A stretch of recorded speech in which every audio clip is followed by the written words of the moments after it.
It is 6 a.m. in the Mile High City. Good morning, Denver, Colorado. You've tuned into the Jeff and Bill Show, News Talk 710 KNUS. It is the golden age of America. And I'm coming to you live from Washington, D.C. Our good friends over at the Heritage Foundation are going to be joining us. We are broadcasting live from their location.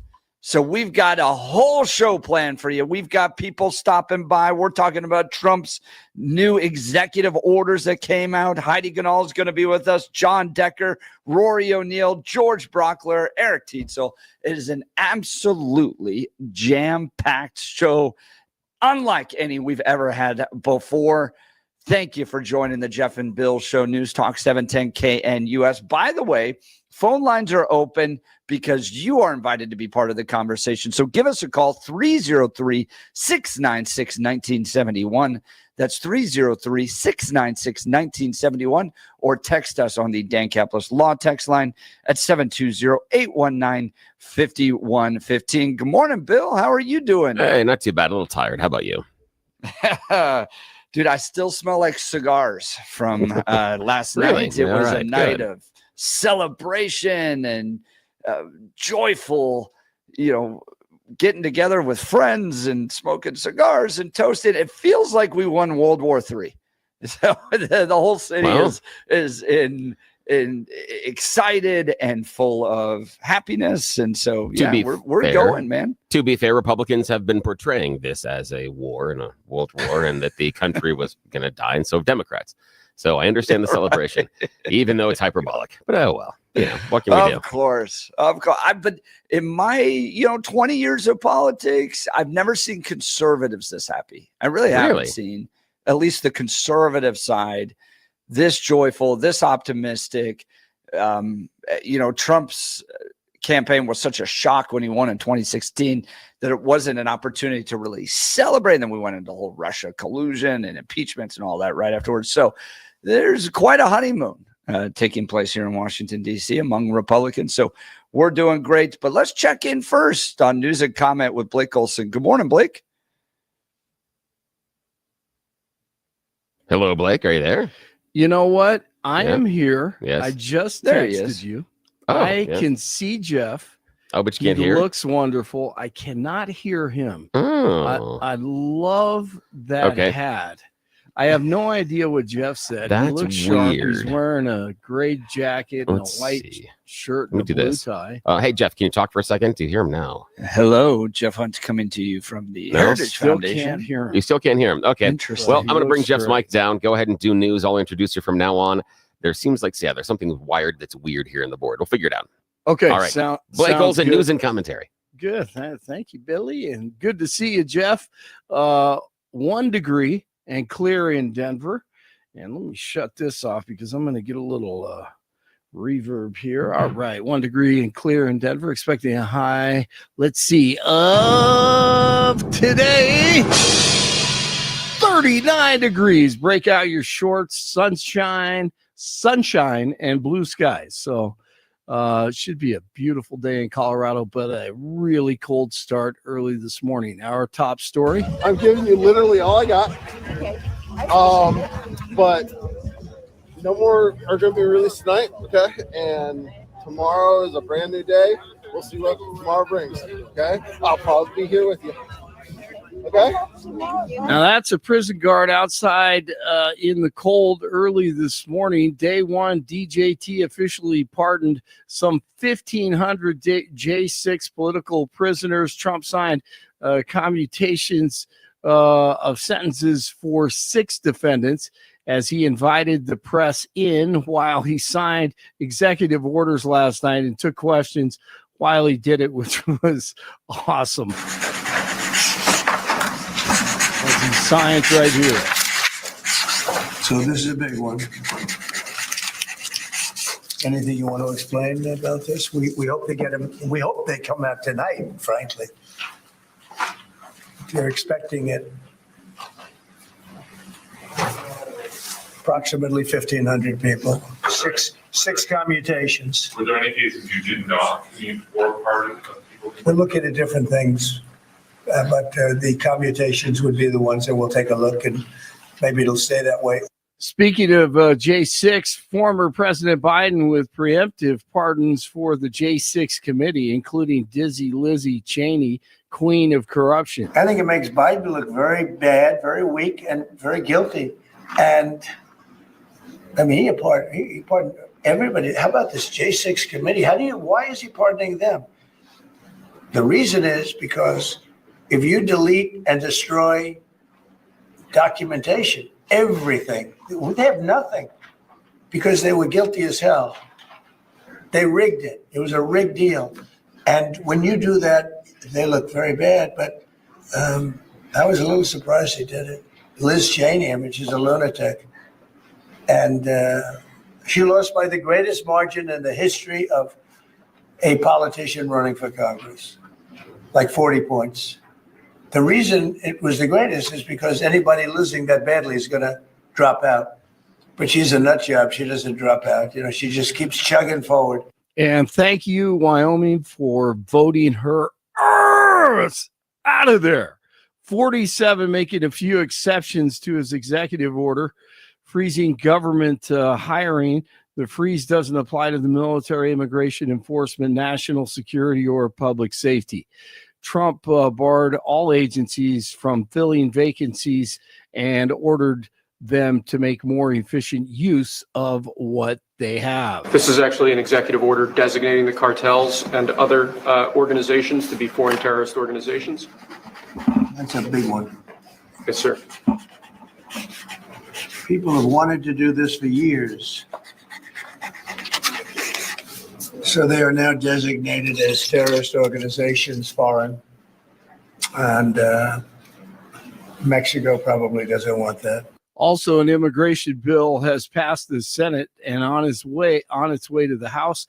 The Lake and Riley Act is aimed at expanding the federal government's mandate to detain immigrants who are in the country illegally. Of course, Lake and Riley named after named after Lake and Riley, the Georgia nursing school student who was murdered last year by an illegal immigrant.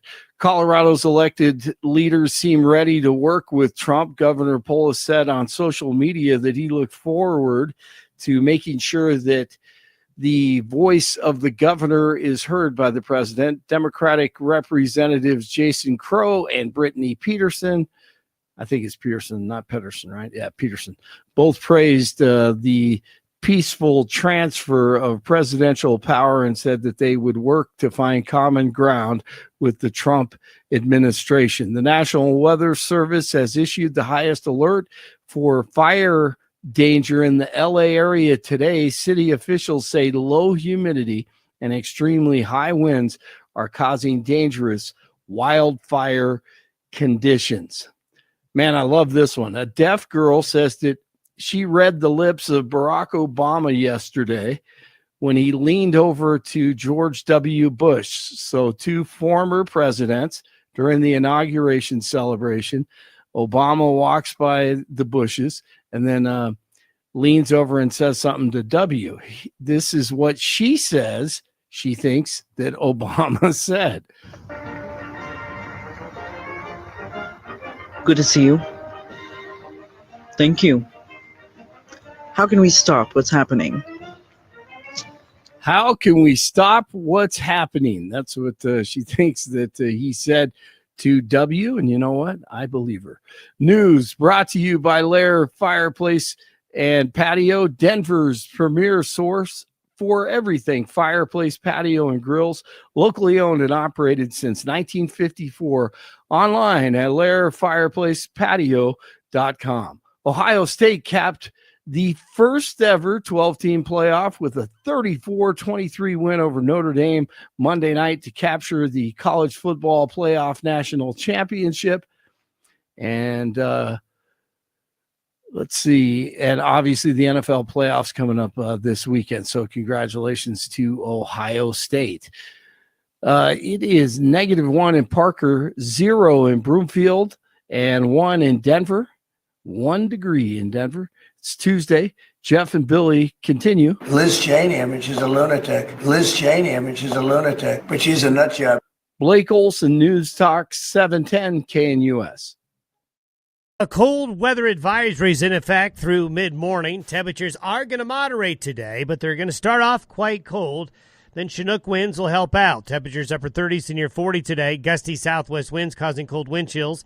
Temperatures tonight mid-teens. Partly to mostly cloudy, 30s Wednesday. Back down to the single digits and low teens Wednesday night. 30s on Thursday. Warming to the 40s Friday, but increasing chances that we could see snow again and colder for the weekend. Meteorologist Don Day in the 710 KNUS Weather Center.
Welcome back to the Jeff and Bill Show. It is day 2 of Donald Trump's presidency. What'd you think of day 1? What'd you think of the speech?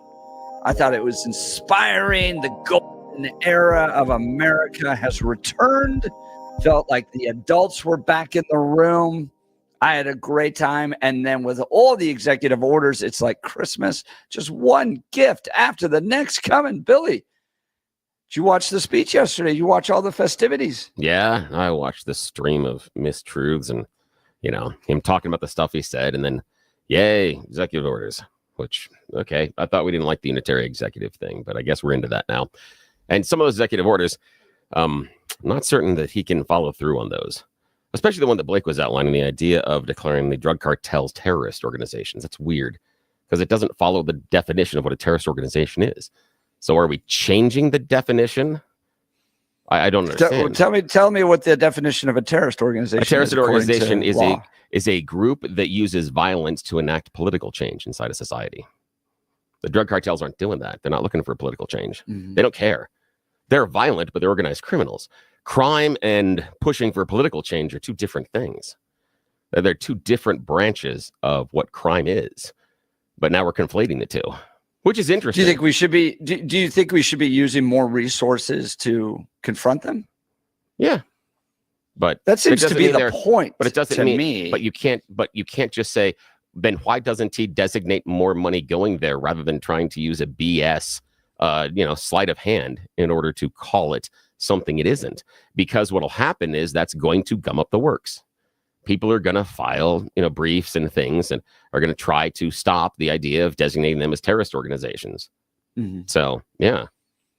My guess is that it opens up more resources coming from the federal government in order to confront these terrible organizations. I'm glad that he's taking them on. In fact, I think, you almost got to declare war against these guys. And that's essentially what Donald Trump's doing with this, is that he's ready to free up and take in more resources to be able to confront these guys that are destroying our country, killing our own people through fentanyl and sex trafficking and human trafficking and all that stuff. But they're not a terrorist organization. They're not trying to enact political change.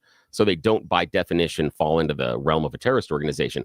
And if he wants to accomplish all of those things, why is this the only means at his disposal? Because what will happen is people are going to file challenges to the idea that this is how they are classified and you can use this money this way. All those things are admirable. I was pretty sure we already had a war on drugs. That didn't go so well, but we had one. I was there, got the t-shirt.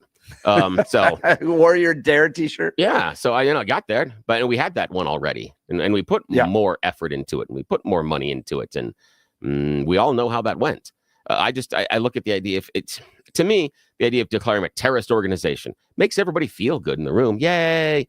Despite the fact that it doesn't follow the definition, nor if you follow the legality of it, I'm not sure it's even possible. Again, admirable that he wants to put more resources towards it. Why can't he do it the correct way? Why is that an impossibility? I don't understand. Just like we signed an executive order to take away birthright citizenship. That's in the Constitution. I didn't know that we could, by executive order, take away things that are in the Constitution. That is good to know. But let me go get John Decker. Yeah, John Decker, White House correspondent, is going to be joining us here in just a second. Well, there is a lot to debate. And from the conservative side of things, it's like I said, Christmas. It's a gift after a gift after a gift. And yes, of course, progressives are going to try to challenge these in the courts. But boy, oh boy, did Donald Trump get to work yesterday. Joining us is John Decker, White House correspondent, give us insight into everything that happened yesterday, which was just wild. John, thanks so much for joining the Jeff and Bill Show. Yeah, good morning. Oh, thanks for having me. Good morning to you.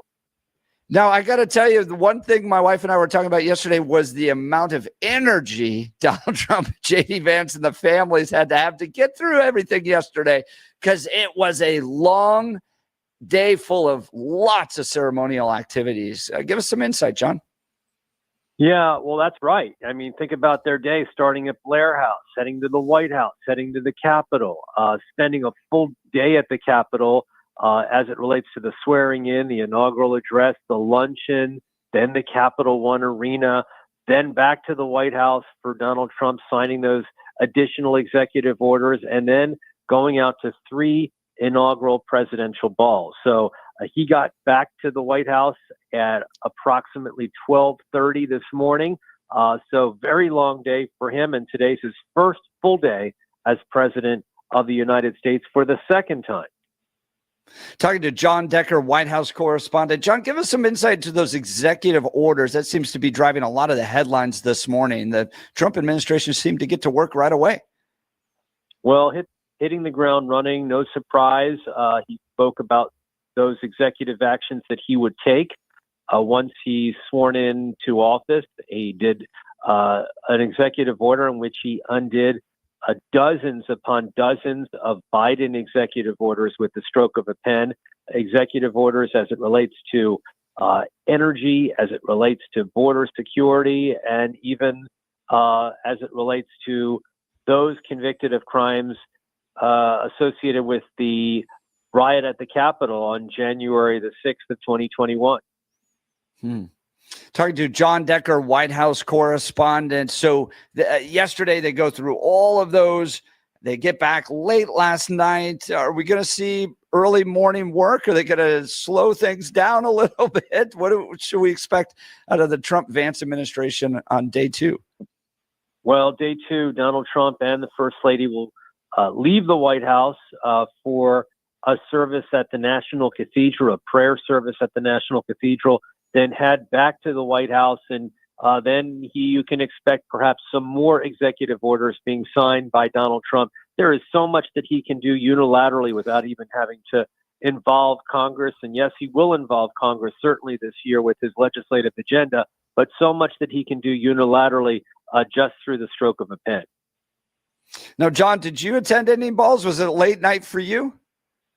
No, I didn't do that. I've been to many over the years. I had a very long day that started at 3 a.m. in the morning, and I certainly could not have made it a full 24 hours out. So I got my rest last night. Yeah, for those that have never experienced it, it's a lot of waiting in line. You got to go through full airport level security because the president's going to be there. So I get, after many, many years of covering presidents, it's not something you necessarily want to do after a long, full day. Well, John, we're going to continue to rely on you to track this new administration. We sure appreciate, after a long day, you taking time to join the Jeff and Bill Show this morning. Of course. Thank you so much. Bye-bye. John Decker, White House correspondent. So, Bill, let's start to go through these. I'd love to get your take. I'll give you my take as well. Some of these executive orders that were signed yesterday. Withdrawing from the Paris Agreement effective immediately. Your thoughts on that? Okay. I think the Paris Agreement is somewhat ineffective. There's no real enforcement mechanism. It's all a feel-good thing. And a couple of years ago, they said we can't ever go above this threshold, and we blew through that in the last year. And that was with Biden in charge. So I don't put much weight into it. That's fine. I think it's, if you want to be in on the conversation and you want to try to affect change as far as some of the other developing nations, I think that's the right place to be and talk to them about. But the idea of them getting things done, we've already seen them to be ineffective. So, okay, if it makes us feel better, that's fine. Yeah, that one to me is, I don't really have a side on that one. I understand why he wanted to. It's on brand, but I don't think that the Paris Climate Accords are necessarily that effective, nor are they ever going to achieve their goals either. So it's a bunch of bureaucrats that get to spend a lot of money and sit around and have fancy dinners sometimes. Yay. Not in favor of that one. So don't care about this one. Bill, I'm with you. I kind of follow the Bjorn Lomborg model on all this. Yeah, he comes from Copenhagen, Denmark, and he basically makes the argument that oil, gas, and coal is the easiest and best way and most affordable way for poor nations to become rich nations. And so to hammer them down, you were never going to see China, you're never going to see Pakistan, India, those countries abide by these because they understand that too. So they're just going to build coal plants in order to help their citizens improve their level of living. So, I didn't see the Paris Climate Agreement as being all that effective like you. All right. Delivering emergency price relief. I hereby order the heads of all executive departments and agencies to deliver emergency price relief consistent with applicable law to the American people and to increase the prosperity of the American worker. What do you think? What does it mean? I think at this point, he's just telling agency heads to figure out how to make life cheaper for Americans. Yeah, but what? I mean, and what agency heads? Again, this to me, I don't understand what he's doing. All executive departments and agencies. So all of them. Yeah. Make emergency price relief a priority. But here's the idea, though, is weren't we upset in terms of Kamala's run that she was implementing price controls, the government talking about where prices can be set? That's what I hear in this, is that he's looking for government price controls, that he's looking for the executive, that he's looking for those to come in and to tell people they can only charge things, that they have to constrain things. Now, is there ability inside of our government in order to cut spending and not be as wasteful? Yes, absolutely, 110%. If that's the thrust of what this is, great. That's wonderful. I don't see any enforcement action behind it. But what I don't understand is he trying to tell the government they now need to come in to ExxonMobil and say lower gas prices by 30% immediately? Does that mean they have to come to Johnson & Johnson and say you need to lower your prices 25%? You need to go to Pepsi and say you have to roll back your prices. Are we looking at that price control issue? I'm curious, because the idea for me is if you don't get to consumer goods, prices aren't going to matter. It's even if we're saving more money. And again, admirable inside the government, completely and totally admirable goal to have our government spend our money more efficiently. I've been yelling about that for years. That is a wonderful goal, but you don't have that in the private sector. But the relief given to the average person by controls of pricing and spending of government is somewhat negligible.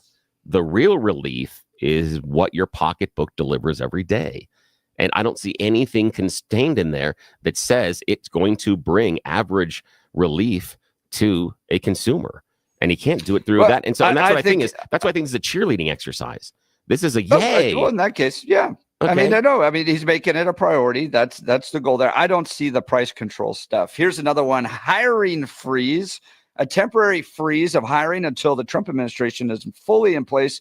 Within 90 days of the date of this memorandum, the director of OMB, in consultation with OPM and the administrator of DOGE, shall submit a plan to reduce the size of the federal government workforce through efficiency improvements and attrition. So hiring freeze. It's universally, I think that can be somewhat dangerous because there may be individuals that you need to replace that could have retired or left their jobs in the last 3 months. I think that it should be a case by case, but I don't have anything wrong with the idea of a blanket sweeping proposal and then having appeals inside of that. It seems reasonable. especially if Doge can find efficiencies. We talked about it yesterday, that I don't think where Doge can make hay is going to be on dollar cuts. I think they're going to run into a wall. I don't think Elon has any idea what he's talking about as far as how federal government funds are allocated or spent. But does he have some ideas as far as efficiency? Yes. Do I believe the bureaucracy inside the government is too large? Yes. Can they find efficiencies? I hope so. I really hope so. That would be an enormous win. I have no problem with the freeze on federal hiring or the idea of looking for efficiencies inside the government. I think that could be a very good one, very positive one. Yep. Going on that, a regulatory freeze. Do not propose or issue any rule in any manner, including by sending a rule to the Office of the Federal Register until a department or agency head appointed or designated by the president after noon 2020 reviews and approves the rules. So regulatory freeze pending a review. Yeah, fine with that one as well. But remember, because of our Supreme Court in the last term, the agencies that he is now in charge of don't get to set those rules anymore either. So it doesn't matter. Oh, I know. Chevron deference. I know, but hang on a sec. Remember this now. Before you start cheering it, Jeff, remember Donald Trump's now in charge. So the regulatory rules he could have implemented through all those federal agencies, he can't anymore. All the rules you want to change, I think he can roll back the rules. He just can't implement new rules. No, it might not be able to. He might not be able to if that agency is not in charge. If those Chevron deference. Well, here's the thing: if that agency is in charge of the rules, then no. So that's the idea. And so I'm not certain. I'm not certain he's going to be able to do Chevron deference was the idea that when the federal government, when Congress, makes a broad rule, like we want clean water, and then they hand it to the executive, and the executive's like, all right, that means you can't. You got to implement this particular thing in your community in order to protect green water, right? Or clean water. So it becomes, but I don't think there's any argument in Chevron deference that now you rolling back the rules. Well, the issue is all of a sudden a violent. The issue is the issue is the agency is not allowed to make those rules. So it wouldn't matter either way, either rolling them back or implementing new ones or continuing the same ones. That's the issue. And you're going to find some lawsuits that are going to take that up. And part of it being, you may find some lawsuits where they roll back things about, pollution or particulates in the air or the water, that there could be organizations that are very, very green filing whole bunches of lawsuits under that Chevron deference and saying that, wait, we were told that such and such and such agency can't make those changes. If you don't believe I believe there are some lawyers out there that will fight. Rules. This is where I think you and I disagree. It's making rules versus rolling back rules. But yeah, we'll have to see. All right. Return to in-person work. Heads of all departments and agencies in the executive branch of the government shall, as soon as practicable, take all necessary steps to terminate remote work arrangements and require employees to return to work in person at their respective duty stations on a full-time basis, provided that the department and agency heads shall make exemptions they deem necessary. Get back to work, you federal employees. Yeah. The question is, it's weird that you have the assumption they're not working. The idea of getting back to work. It's get back to the office. The assumption is they weren't working, which I disagree with. I disagree that the people working remotely aren't productive nor can do their jobs. But if the idea is you have to show up in the office, because we know, I mean, universally, everybody listening to the Jeff and Bill show this morning at 6:29 knows that when you're in the office, you are 100% focused and always efficient. Right? We know that. We know that you're never goofing off, never taking long lunches, never wandering around from cubicles. Margarita Mondays? Well, never goofing off and doing something else. You're never doing online shopping. That's the idea, is the inference that we are only and at our best efficiency in the office, I disagree with. And my number one example, Elon Musk. Not in the office, but he's running those companies. Not in the office. And he's supposed to be the CEO.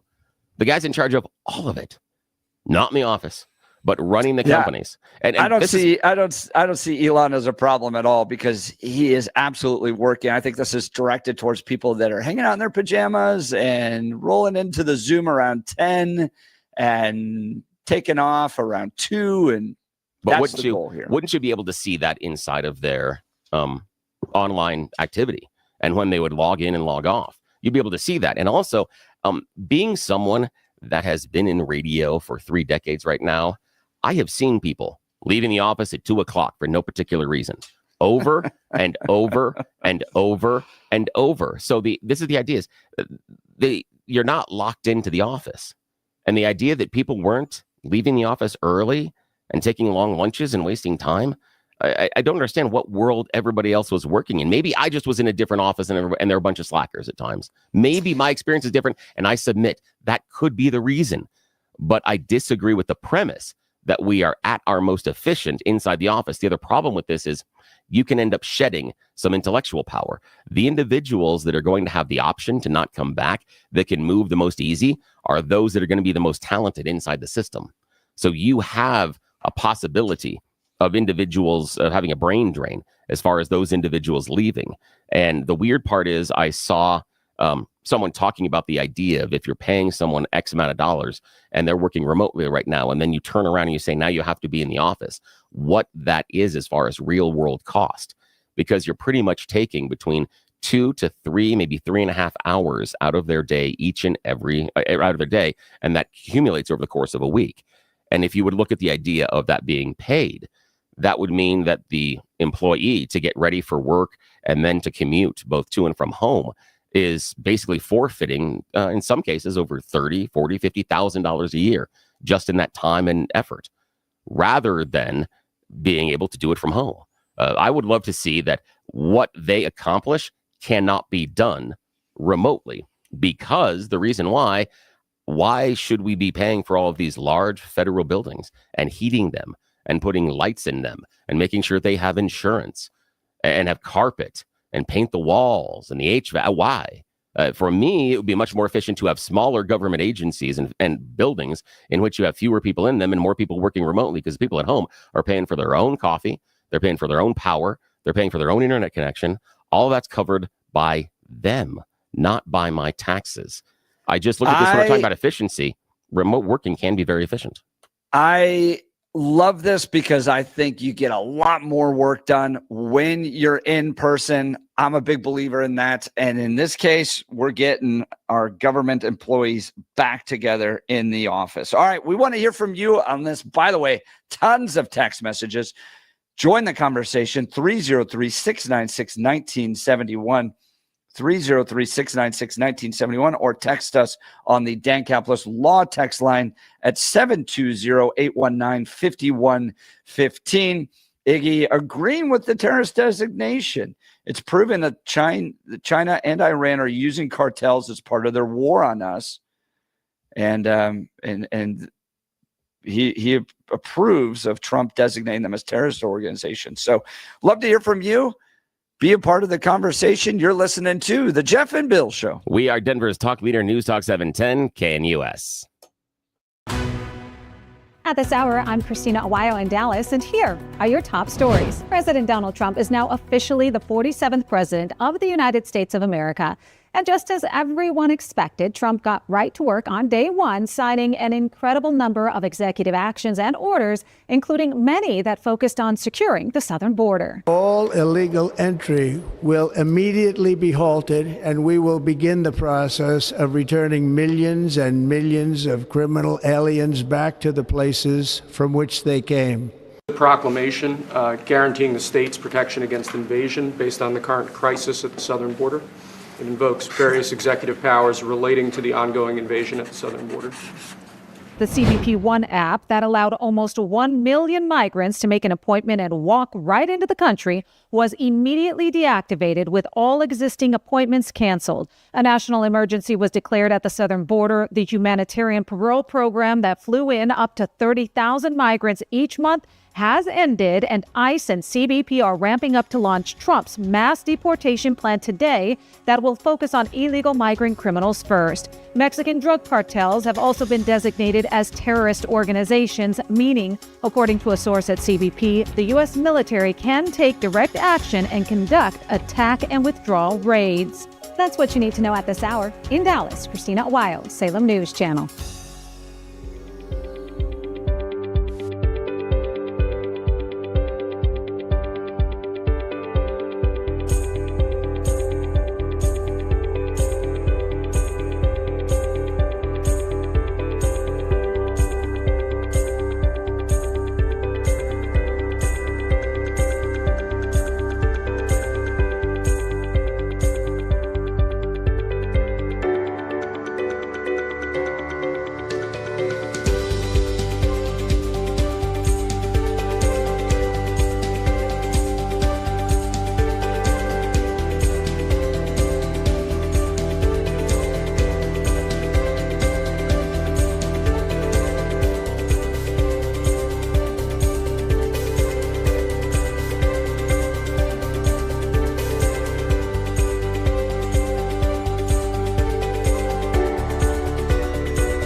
Welcome back to the Jeff and Bill Show. We're doing a special live broadcast from the Heritage Foundation in Washington, D.C. as inauguration celebrations around Donald J. Trump continue in this community. It was a wild night last night. 3 major big balls, so inauguration balls. So everybody's kind of trickling in, and I still smell like cigars from last night. So a lot of celebration from Republicans and conservatives out here in Washington, D.C. We're going to have friends continue to drop by throughout the day. Heidi Ganal is going to join us in just a little bit. George Brockler, Eric Tietzel, Rory O'Neill is going to be back. So it's an absolutely jam-packed show. One of the big ones last night was the pardoning or commutation of about 1,500 J6ers.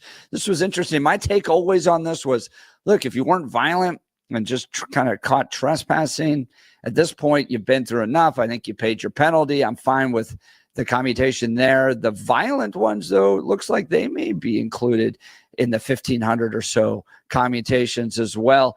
Bill, was this a healing moment for you? No, this is ridiculous. Now, and I understand the comparisons to BLM, and there were a number of people inside of the BLM rights that I do feel had their charges dismissed, in which they should have been given some of the same punishment that the January 6th rioters were, and that was time served for the time that you spent in jail and a deferred punishment. What I've seen is the vast majority of people that have been charged in the January 6th did receive some sort of deferred judgment, which is basically just you stay out of trouble for a couple of years and then it disappears off your record as if it never happened. And that would seem reasonable. I would have done that with the Black Lives Matter protesters a lot more than the dismissals. But the violent part of it bothers me. And I think it should bother most Americans. I know it won't, because one group was chanting Black Lives Matter slogans and other groups wore red hats and were chanting Trump slogans. And so what I'm seeing is we can assume that if the Black Lives Matter protesters would have just worn red hats and chanted pro-Trump slogans, it would have been okay. That would have been the problem, is that, you know, the thing that I look at that I don't feel that the GOP understands at this point, that the unaffiliated, where I live, again, we're an amalgamation of a whole bunch of weird people that don't necessarily pick a direction, and also people that sit more on the liberal side of things. This is an abdication of the statement from the Republican Party of backing the blue and following the rule of law, because these people were convicted either by a judge or by a jury of their peers in court. And I understand now that we all decide that, depending on who the defendant is, we decide whether or not that court is legitimate or not based on any prior decisions of the court, not based on anything necessarily of the court. It's just based on you who don't the see defendant any is. political motivation in the prosecution of the J6ers. I think for me, the lower level, yes. I don't see anything when you get into the violence.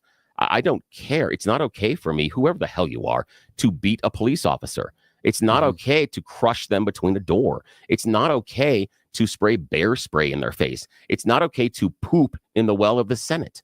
That's not okay. It's not okay to foment a conspiracy in order to overturn the federal government in the U.S. And that's what the Proud Boys were found guilty of. And yet they're being let out. They were convicted of seditious conspiracy, and they've been pardoned. The thing for me is this: fine, if that's what you want, that's okay. But I really hope that the Republican Party understands, when you now say things like back the blue and rule of law, you sound like hypocrites. You really, really do at your core. And I put that jacket on liberals as well, as far as how they dealt with some of the more violent protests inside of the Black Lives Matter protesters and other instances. But however, the party over the Democrats, they weren't the ones that had the back the blue stickers. They weren't the ones that held the back the blue rallies. So I can throw rocks at them, and I understand, but they didn't adopt it as a slogan. And that, to me, I think is more of a degradation of what I considered to be an honorable position from the GOP. And now you backed away from that. Yeah, as you can imagine, I see it differently. In this case, I think what a lot of people are looking for is consistency in the application of the rule of law. So we've seen it again in Colorado around Jenna Griswold and Tina Peters. All right, we're going to go put Tina Peters away for 9 years. 9 years. And then I don't even have to get into the guilt or the appropriation of that, but or the appropriate nature of her conviction. But when you look at Jenna Griswold, who helped pass the law that said that even if you inadvertently leak the passwords, you're going to face some criminal punishment. And the DA in Denver is just like, meh, she accidentally did it. So she gets to go on to run for governor. Tina Peters goes to jail for 9 years. And with regards to BLM versus January 6th, you had the pouring through of every possible video evidence. You had the posting of pictures. You had the full weight of the federal government put down on these people. Meanwhile, somebody shoots at the Capitol in Colorado, and we don't really know who did it. A lot of the people who were engaged in Colorado BLM riots were just given curfew violation laws, and then those were dismissed. In fact, the city of Denver, the police department, got sued and had to pay some of the rioters. So taxpayers were paying the rioters with BLM. So I think they want to see I got a question, general application of the rules across. And in this case, you get one that we're going to prosecute the hell out of some people, and others we're going to dismiss. I don't think that's fair. We never have equal application of the law in America. That's never a universal, because each district is allowed to make their own charging decisions. George Brockler will tell you that we do not have equal application under the law, and that's how the system is set up. So when you start with the idea of, I want to see equal application under the law, I believe you start with a faulty premise in that area. It's a faulty premise to begin with. I don't see the argument that, well, because district attorneys get to choose who they prosecute and they don't, therefore there's no such thing as the equal application of law. But no, wait, hang on. BLM can. But that was your example, that the DA here in Denver chose not to charge. Another DA in another jurisdiction may have chosen to charge. That's exactly my example. And you held that up as the example of an unequal application of the law. And that's exactly my premise, that yes, that's how we function. The other part is this. How many of those BLM? Okay, go ahead. On that, I'm not quite sure I understand. So what I'm pointing out is that in our country, like in Colorado, let's just use the state of Colorado, for example, right? Yep. The Mesa County and the state, Phil Weiser, he's taking lots of credit. Hang on a second. Do me a favor. Hang on a second. Stop right there. Yeah. Do me a favor. Don't use the Tina Peters example with the Jenna Griswold example, because one was intentional and one was an accident. Those are different.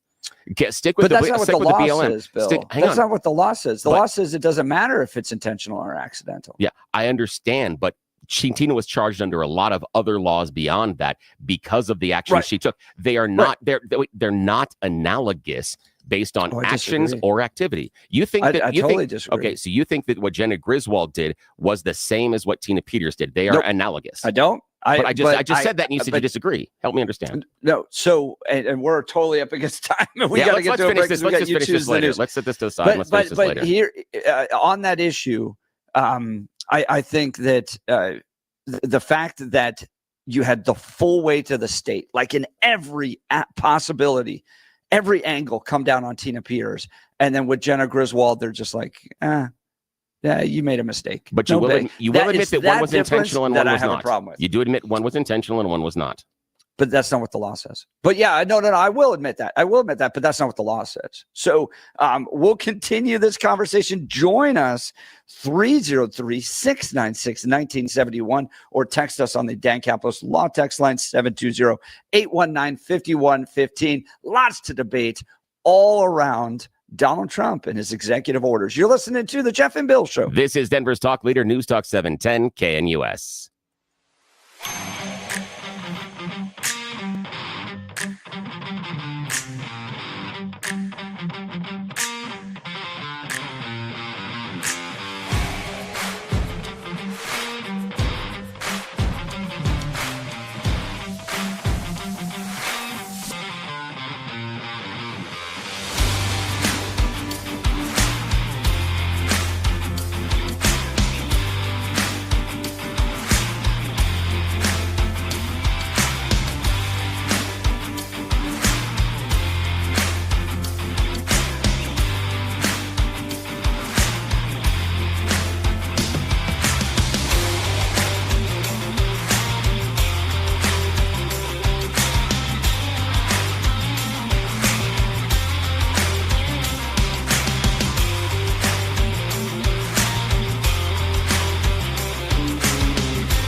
Welcome back to the Jeff and Bill Show. Billy and I are going to continue this debate as we always do, but first, some You Choose the News.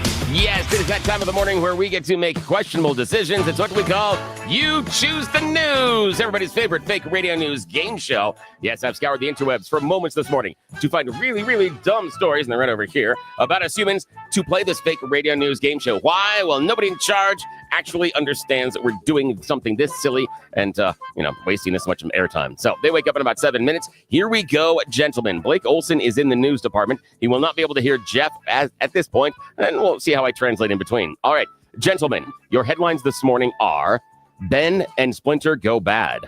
Headline number 2, oh, it burns. Headline number 3, behold the power of beer. And headline number 4, God says, that's your fault. Jeff, your choice, Let's sir. start with some beer. Yes, behold the power of beer. Irvine, California is where we find ourselves this morning. And Orange County Fire Authority Chief Brian Fennessy recently saved 2 homes from burning during the Eaton fire with nothing but milk and beer. Yes. Now, Fennessy grew up in Atalandia. He recalls hanging out with his brother at the time, and he says, in his brother's neighborhood, fire was getting very, very close. He calls his bro, doesn't answer. He gets worried, so he goes up into the neighborhood.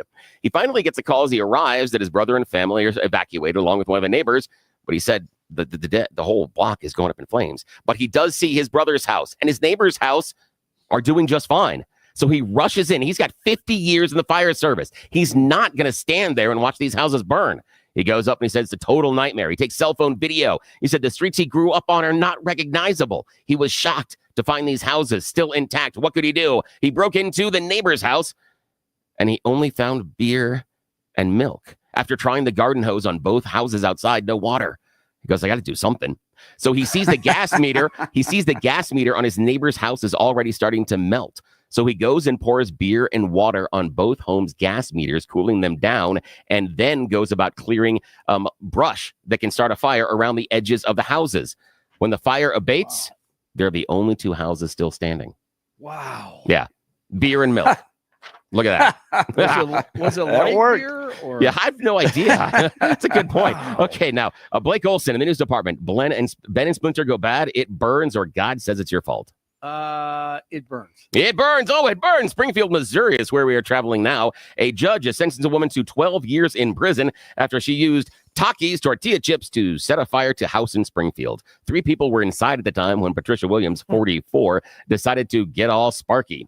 Now, what she had done is she basically went to a convenience store, bought 2 gallons worth of gas, placed it into a soda bottle, went into the house, and then sprayed the gas all over the floor and onto a pile of laundry. Williams then admitted to authorities she used the spicy snack Takis to start the fire, knowing it would combust due to the high greased content. It did. Things are hot. It just worked fine, lit the fire, and luckily, though, the 3 people inside the home escaped, and now she is facing charges and will be spending a lot of time in the Crossbar Hotel. So, yeah, I know. A lot of home fires this morning. Exactly. There's kind of a theme running through here. All righty, Jeff, your choice, sir. Ben and Splinter go bad, or God says it's your fault? Let's see what God says is your fault. God says it's your fault. The archpriest of the Russian Orthodox Church says the high mobility artillery rocket system, the HMARS, that Ukraine is firing into Russia is a punishment from God for abortions. Yes, he said abortions have destroyed our gene pool and turned us into debaucherers and murderers. It is precisely because of this abortion that God is choosing to punish us with the Ukrainian rockets. Not so certain the archpriest has thought his clever plan all the way through, because if God's on the Ukrainian side, who does that mean they're fighting for? Probably the guy with all the flames and the red and the big tail and the pitchfork. Because I'm figuring if God's on one side, aren't you on Satan's side then? Yeah. He also said that part of the thing is because some of the Russians are masturbating too much as well. He said that's also God's punishment. So, yeah, do with it what you wish. Don't make them up, kids. Only read them. That's the end of You Choose the News. Back to you, Jeff. I gotta go say apologies to Kelly, who just walked in. Billy and I are going to continue the debate, and joining us next, Heidi Ganal. You're listening to the Jeff and Bill Show. This is News Talk 710 KNUS.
It is 7 a.m. in the Mile High City. Good morning, Denver, Colorado. You've tuned into the Jeff and Bill Show on News Talk 710 KNUS. It is Tuesday, January 21st. I am broadcasting live from the Heritage Foundation in Washington, D.C. as the inauguration celebrations continue following Donald Trump's inauguration that took place yesterday. It was a wild day, a long day. And DC's kind of waking up and getting back into work. But DJT going to work with a bunch of executive orders. And Billy and I are continuing to debate these. How about this one, Bill? 51 former national security officials lost their security clearance yesterday via executive order. Yeah, because the Hunter Biden thing. Yeah, okay. Laptop. Yep. Yeah, okay. If it makes you feel better, okay. Yeah. Yeah, enjoy less fine. work opportunities for some of them. Yeah. Again, if you're at that level, I think you probably are doing okay as far as bank account. And I can't imagine that, your work opportunity is going to hinge on the idea of security clearance. Okay. Some do, some don't. Okay, fine. I understand that MAGA is big mad over that letter. Okay. Again, if it makes you feel better, if this is something that is going to assuage your anger and your hurt fifis, okay, fine. That's okay. Go right ahead. I see it differently, as you can imagine. So these were 51 high-level intelligence operatives, former CIA directors that, out of not being compelled by anybody else, inserted themselves into the 2020 election in an effort to undermine the Donald Trump because they have personal vendettas like Michael Bolton or John Bolton, not Michael Bolton. Michael Bolton, I don't know if Michael Bolton has a personal vendetta against Donald Trump, but John Bolton does. And they lied. They said that the Hunter laptop was Russian disinformation, and the FBI knew that it wasn't and didn't intervene on this and just allow that to go out and try to influence the 2020 election. Yeah, see, they use their power, they use their positions in the national security infrastructure to try to undermine Donald Trump. They should be stripped of this. Yeah, and go find. And what I'm hearing is they were wrong, and because they were wrong, we feel it was personal, and we're taking away their stuff. Okay, that's it. Because I haven't seen anybody show that any of these things were motivated or predicated based on personal animosity, or they made that choice based on that. It's always been an assumption. Oh, they've written books about that. John Bolton wrote an entire book. This is very personal for John. No, Bolton. but John sits there and says that Donald Trump's not qualified, etc. And he's been in the administration. So does that mean that if anybody who was in an administration and then criticizes it afterwards is lying about it? No. To grind up personal acts? But I haven't seen anybody show a personal acts that this letter was predicated by this personal motivation by all of these people. I understand it's free to assume it. Go right ahead. You can. And again, I understand they were wrong. And if you're going to yank the security clearance because they were wrong about this and it was important, I can agree with that. Fine. Yes, they got it wrong. And it seems to be very important. Fine. Take their security clearance. I'm not arguing that they should still have their security clearance. What I push back on is this tacit assumption that this was all done to get the goodest boy, Donald Trump, and it was all personal. They could just be wrong. Assumption. Yes, it is. They knew that it was legitimate. They went right out there. Do you know that? 51 of them signed because the FBI knew. The FBI could have intervened before this letter. This letter was circulating among former FBI leadership. And they're all going, yes, we're going to sign on to this. We're going to sign on to this. And the FBI never intervened. But did you have any hang on. Did you have any information that anybody that had those connections to the FBI either were informed or, and here's why I say it wrong, or even made the inquiry to the FBI and asked whether or not it was true? Now, again, that is a failure of their decision making. And I understand taking away their security clearance because of it. But I keep hearing an assumption of motivation that has not been proven. I'm perfectly fine admitting they were wrong, they bungled it, and you are correct. They should have talked to the FBI, but you made this assumption that they knew from the FBI, ignored it, and then used this false narrative in order to harm Donald Trump. I see nothing these that supports guys, that. Nothing these 51 used all their power that they had. Maybe they weren't directly in these agencies at the time. but they used their connections and their power in every opportunity they could to try to stop Donald Trump from becoming president. I don't think intelligence officials like this should be interfering and intervening in elections the way these 51 did. They should be stripped of their national security clearance. And I think America's better when these types of folks are not working in the intelligence agency. I mean, you have a former CIA operative that's now a U.S. senator from Michigan. You see how political they are. And then they were just not going to use the vast power they had as intelligence operatives to try to sway elections. Are you telling me that anytime someone that works for one of the 3-letter agencies and then runs for office shows that office is politicized? So if we had someone that worked with FBI that ran as a Republican, it shows that the FBI is politicized.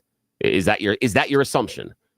Because that's what you said about the CIA guy. I would said the assumption was that the CIA was politicized because he ran and won office. Is that the conclusion you're saying we can come to now? The conclusion I have now is that you've seen time and time again work from within these intelligence agencies, Peter Strzok, FBI, CIA, the list of 51, that they were incredibly politically motivated, used their power to try to stop Donald Trump.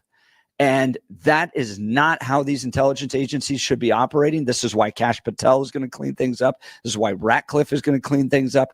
These intelligence agencies were compromised and used to influence elections. Got a question. And I disagree. Got a question. Were any of those 51 actively working and drawing a paycheck from the FBI or the CIA when they put that letter out? I don't know. Personally, I have no idea. I don't know. Likely not. Okay, but the idea that they're not connected or weren't motivated when they were there, you saw text messages from guys like Peter Strzok that specifically said, we are not going to allow Donald Trump to become president while he was at the FBI. Yes, we have 2 people. And we have the John Durham report, and he found really nobody else. So John Durham was supposed to root out the deep state and this thing inside the FBI and the CIA that was there to get Donald Trump, and John Durham found nothing. Again, you seem to be Bill, drawing, we're not talking about taking away the security clearance of everybody. We're talking about these 51, and I think this was justified. Yeah, that you said shows that those agencies they did work for in the past are politicized, yet they weren't working for them when they made this political decision.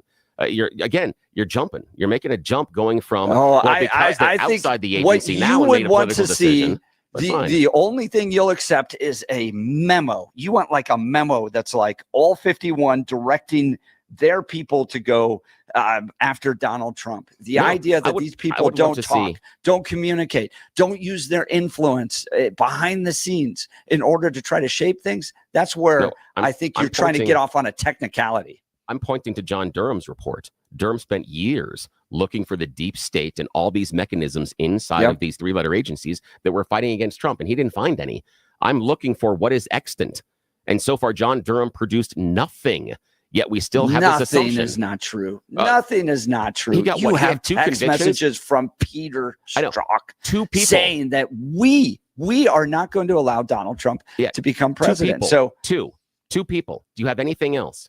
Anybody else? John Durham spent millions. You've got books from John Bolton talking about his personal animosity towards Donald Trump, and you have 51 that interfered directly in a 2020 election. And we're talking about those 51, whether they should have their security clearances removed. And I think there's plenty of evidence that these folks engaged in an effort to stop Donald Trump from becoming president, and they're intelligence officials, and they shouldn't be doing that.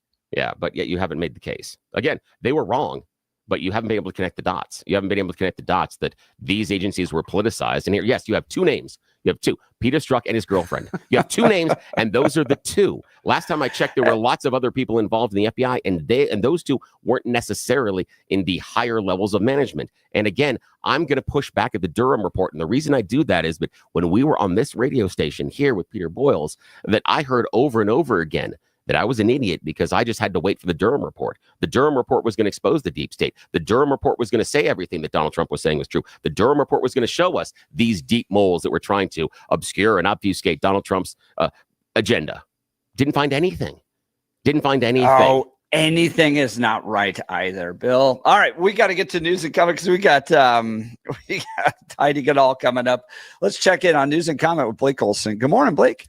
All right, thanks a lot, Jeff and Billy. 3 degrees clear in Denver, expecting a high of 40 degrees today. Break out your shorts today. Our top story: swearing in, the inaugural address, the luncheon, then the Capital One Arena, then back to the White House for Donald Trump signing those additional executive orders, and then going out to 3 inaugural presidential balls. So, wow. How does that guy do it? DJT, what a day on Monday in D.C. NBC White House correspondent John Decker on with Jeff and Bill this morning. He got back to the White House at approximately 12:30 this morning. So very long day for him, and today's his first full day as president of the United States for the second time. DJT and JD Vance at the National Prayer Service at Washington National Cathedral this morning. 47 signed executive orders on immigration, energy, and gender, but Colorado laws reduce their impact locally. Gladys Ibarra, co-executive director of the Colorado Immigrant Rights Coalition, says the organization will still be taking action to protect illegals in the community. We are building a net of support for the immigrant neighbors, both undocumented, and documented, right?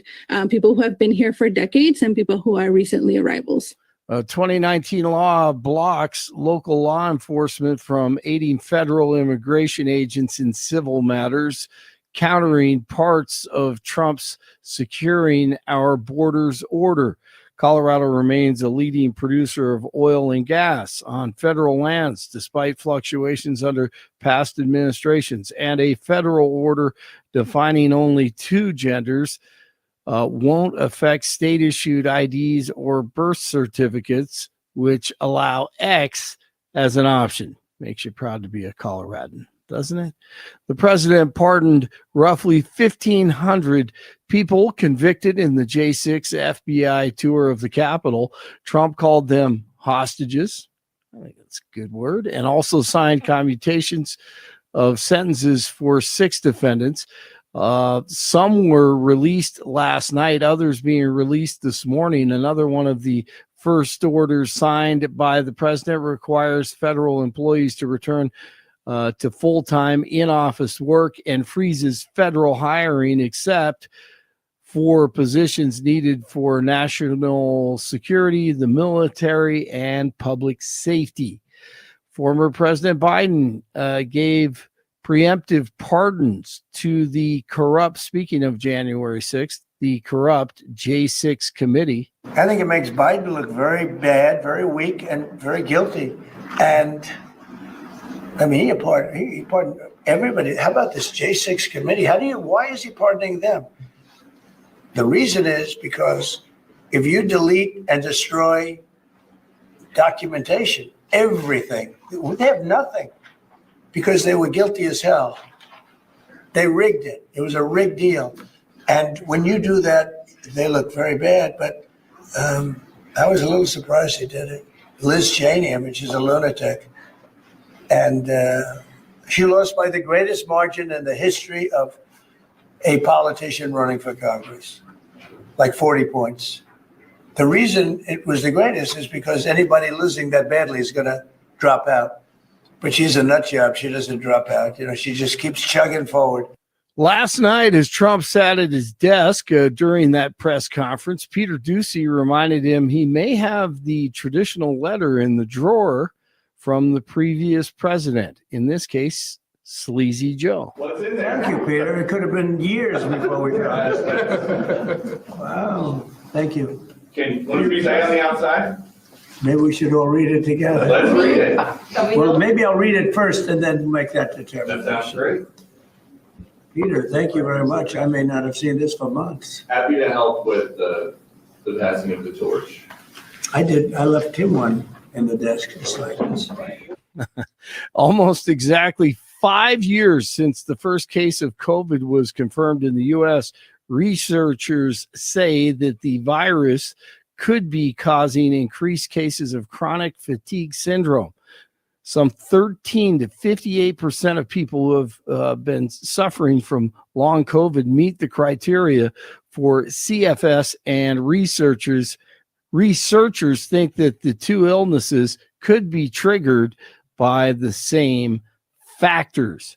Ohio State ran past Notre Dame 34-23 last night in Atlanta to take home their first national title since 2014. It's 1 degree in Glendale. It's 0 in Boulder and 3 degrees in Denver. It is Tuesday. Jeff and Billy continue. Listen, man, Donald Trump is the best thing that ever happened to America. And I'm going to tell you why. He don't hide his feelings. He don't hide his emotions. He don't hide who he is. Blake Olson, News Talk 710 KNUS. A cold weather advisory is in effect through mid-morning. Rory O'Neill, Temperatures NBC News today, national correspondent. The Gulf of Mexico is now the Gulf of America, and the country's tallest mountain is again Mount McKinley. National correspondent Rory O'Neill is giving us some insight on some of these new executive orders. Good morning, Rory. Thanks for joining the Jeff and Bill Show. Yeah, good morning. Good morning. Yeah, plenty accomplished yesterday with a lot of those executive orders. And again, identifying just 2 genders, taking the U.S. out of the World Health Organization, taking the U.S. out of the Paris Climate Accords, ending DEI programs, requiring that federal workers go to the office, no more remote work for them. The list goes on and on. It's a very busy day. Now, how quickly can some of the maps, how quickly do you think we might see some of these maps changing from Gulf of Mexico to Gulf of America? I noticed my Google map still says Gulf of Mexico. Yeah, well, it's a little bit complicated because the U.S. government can change how it recognizes things, but it doesn't necessarily change how the world recognizes it. So if there's a shipment of coffee beans coming up from Brazil, they're still going to enter the Gulf of Mexico on their maps. What we choose to call it is what we choose to call it. So Congresswoman Marjorie Taylor Greene has already put forward a bill to spend millions of dollars, fixing new maps, but really they're just going to apply to the U.S. government. Talking with Rory O'Neill, NBC News national correspondent. So this Mount McKinley, yesterday during the speech, Donald Trump was talking about his admiration of William McKinley. I thought that was a little interesting. Did you find that surprising? I just thought it was irrelevant. I mean, here's a guy who was elected on the economy and immigration. What do you care about Mount McKinley? The 2 U.S. senators from Alaska don't want the name changed. The local people don't want the name changed. But Donald Trump wants to change the name back. Well, and William McKinley was the 25th president from 1897 until 1901. So one of those moments where you go, okay, I guess we're taking a little journey into history. So any sense of what we might be seeing today? Go ahead, Roy. Well, Mount McKinley, I mean, Alaska was not a state when McKinley was president. We barely knew it existed when McKinley was president, and McKinley never saw the mountain that got his name after him. And there's really no reason to associate him with Mount McKinley. So, but the local people wanted the name changed back to something that represented what they called it, Denali, and that was agreed to in the law and actually went through a process in the federal government to change the name. But we may be switching back. It starts a process to rename it Mount McKinley. Talking with Rory O'Neill, NBC News national correspondent. Now, Rory, have you heard what we might be getting today as far as executive orders? I mean, the president got back really late last night. John Decker was telling us, well, around 12:30, I think was when he got in. Any sense of what we might be seeing today, or is he going to take it a little easier? No, he's got an event starting at about an hour at the National Cathedral for a prayer service that's happening there. I think they're going to try to do some more EOs this afternoon for some event at 4 o'clock that's coming up. But we haven't seen anything more specific. His schedule is so far pretty light, but the schedule that the White House puts out doesn't necessarily include everything that's going on. Wow. Talking with Rory O'Neill, NBC News national correspondent. Now, a lot of the big headlines yesterday on the executive orders were around January 6ers, 1,500 of them. He seems to have included in those some that engaged in violence. J.D. Vance saying that he wouldn't have commuted those that had struck a police officer, for instance. But seems to be like a lot of news around that particular pardon that took place via executive order last night. Your thoughts? Right. So I think a lot of Democrats are upset with the pardons that Joe Biden put out at the last minute. I think a lot of Republicans are disappointed with the pardons Donald Trump put out yesterday. They thought it would be more surgical, that people who were, say, found guilty of trespassing, or there was this crime they came up with interfering with a political or congressional event, meaning they tried to disrupt the certification of the Electoral College vote. They said, all right, you can wipe that clean. That's no biggie. But if you used bear spray on a cop, if you used a flagpole to stab at a police officer, maybe you should be punished for that. But Donald Trump sees otherwise and has pardoned just about everybody and commuted sentences for 14 more. Yeah. Talking to Rory O'Neill, NBC News national correspondent. Let's dive into some of the other pardons that he did yesterday, withdrawing from the World Health Organization. What was the motivation there? That's because of how they handled COVID.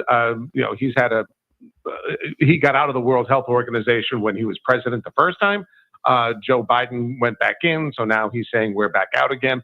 Same with the Paris Climate Accords as well. But it was an odd list to make a priority on the first day. One of the ones he signed yesterday directs his administration to make recommendations to beautify federal civic architecture. I mean, I don't disagree with that. Yeah, right. And for those of us that have been in D.C., some of these buildings are pretty ugly. The Hoover Building, for instance, not a monument to classical education. Architecture. Yeah. And they're supposed to be getting a new FBI headquarters after all. But but requiring the federal workers to go back to the office, I think that's going to go over like a lead balloon in D.C. But tough luck. Taking away birthright citizenship, that's going to be a challenge because that's going to go right to the courts. So we'll have to see how that one proceeds. Well, we'll continue to follow all of this because this is a lot of change very quickly. It seems like Trump's ready to just jump right in, as opposed to, I remember in 16, 17, I had friends go work for the administration that just kind of showed up because they were so kind of caught off guard trying to build it. In this case, it seems like Donald Trump is ready to hit the running. We'll even have more executive orders today. We'll continue to follow all of that. Rory O'Neill, NBC News national correspondent. Thanks so much for taking time to join the Jeff and Bill Show. Yeah, thanks. Have a good day. Hey, thanks, guys. Talk to you soon. So, big day. They've got the event taking place at the church and then back to work. So we'll continue to provide all of those updates. Would love to hear from you on the text line, 720-815-5115, 720-819-5115. Those text messages come right into the studio and where I am as well at the Heritage Foundation, or give us a call at 303-696-1971. 303-696-1971. We'll continue. Heidi Ganal's up next. You're listening to The Jeff and Bill Show. This is Denver's talk leader, News Talk 710 KNUS. At this hour, I'm Christina Awayo in Dallas, and here are your top stories. Trump putting pen to paper hundreds of times on day one of his presidency, making changes he says will bring in the golden era of America. Trump signing the first slate of executive orders while at Capital One Arena, announcing his actions just moments before signing the orders. I'm immediately withdrawing from the unfair one-sided Paris Climate Accord ripoff. I will implement an immediate regulation freeze, which will stop Biden bureaucrats from continuing to regulate. Most of those bureaucrats are being fired. We'll pause the hiring of any new IRS agents. We will also require that federal workers must return to the office in person. The first item that President Trump is signing is the rescission of 78 Biden-era executive actions, executive orders, presidential memoranda, and others. The second item, President Trump, is a regulatory freeze, as you announced in your speech, preventing bureaucrats from issuing any more regulations until we have full control of this, the government and this administration. Marco Rubio has been confirmed by the Senate as Secretary of State, giving President Donald Trump his first cabinet member. The upper chamber confirmed Rubio in a 99-0 vote as his former colleagues in the Senate touted his qualifications for the job. That's what you need to know at this hour. In Dallas, Christina Wild, Salem News Channel.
Welcome back to the Jeff and Bill Show, a special live broadcast. I'm here in Washington, D.C. at the Heritage Foundation. I love the Heritage Foundation. This is the preeminent, global, dominating, conservative organization as far as pushing the conservative agenda. They're the best. They're the best in the world at doing it, and it's an honor to be here. And we're going to have Coloradans coming by all the time. George Brockler's going to be joining us a little bit tomorrow. Jeff Crank's going to be with us. And today, it's Heidi Ganahl, the former Republican nominee for governor. You know the name. She's the founder of the Rocky Mountain Voice. Heidi, did you have fun in Washington, D.C.? Has this been a fun week? Jeff, I had too much fun. I'm pretty worn out. I'm a little old to be staying out till 3 a.m. at parties and balls, but it was fantastic. Every minute was jam-packed. And there was something for everybody. If you wanted to go to a big, expensive, fancy ball, you could. If you wanted to just... Okay, hold on real quick. We're having problems with that mic. So I'm going to switch you over to this mic. Okay. All right.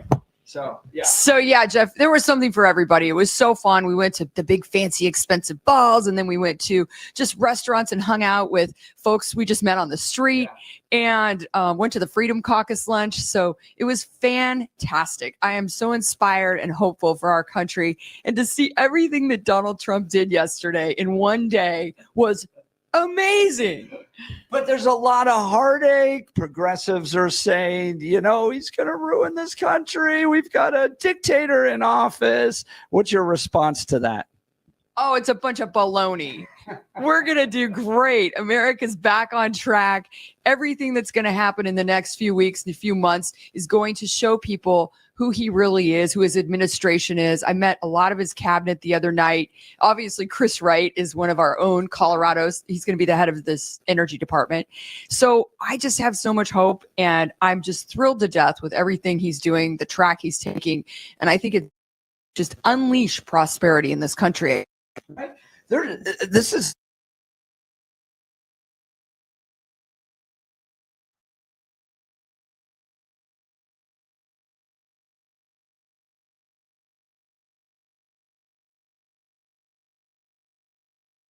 Well, just when the conversation was getting interesting. Yes, I don't know what has happened with Jeff's connection there at the Heritage Foundation. We are going to have to troubleshoot this thing and take a look at what's going. Hang on here. Hey, Jeff, are you there? I'm talking. Oh, can you hear me, Billy? Hey, there we are. And we are on the air, just so you know. Don't curse. Don't curse. We're on the air. Okay. We're live on the air right now. Okay. Don't curse. Right. Whatever you do, don't We're say a bad back. word. Okay, We're good. having fun You're back. trying Excellent. to deal Okay. with this. All yours. All right. So I was here 8 years ago, and Don Jr. was even kind of laughing about this at the Turning Point inauguration ball, right? That they kind of, the whole election in 2016 kind of caught everybody off guard, including them. And he was joking the idea that they were colluding with Russia. They couldn't even collude to put a cheeseburger together, he said, right? The idea. But we went right into Democrats were going to fight, launch the investigations against Donald Trump for quote unquote Russia collusion. There was no honeymoon period for Donald Trump 8 years ago. Now it seems to be that moment, right? I still smell like a cigar because I was up late smoking cigars last night, having fun with folks at high spirits. How is this different than it was 8 years ago in your perspective? Well, Jeff, 8 years ago, I got elected regent that night, statewide in Colorado. And for me, it was an incredible night. But immediately I was attacked.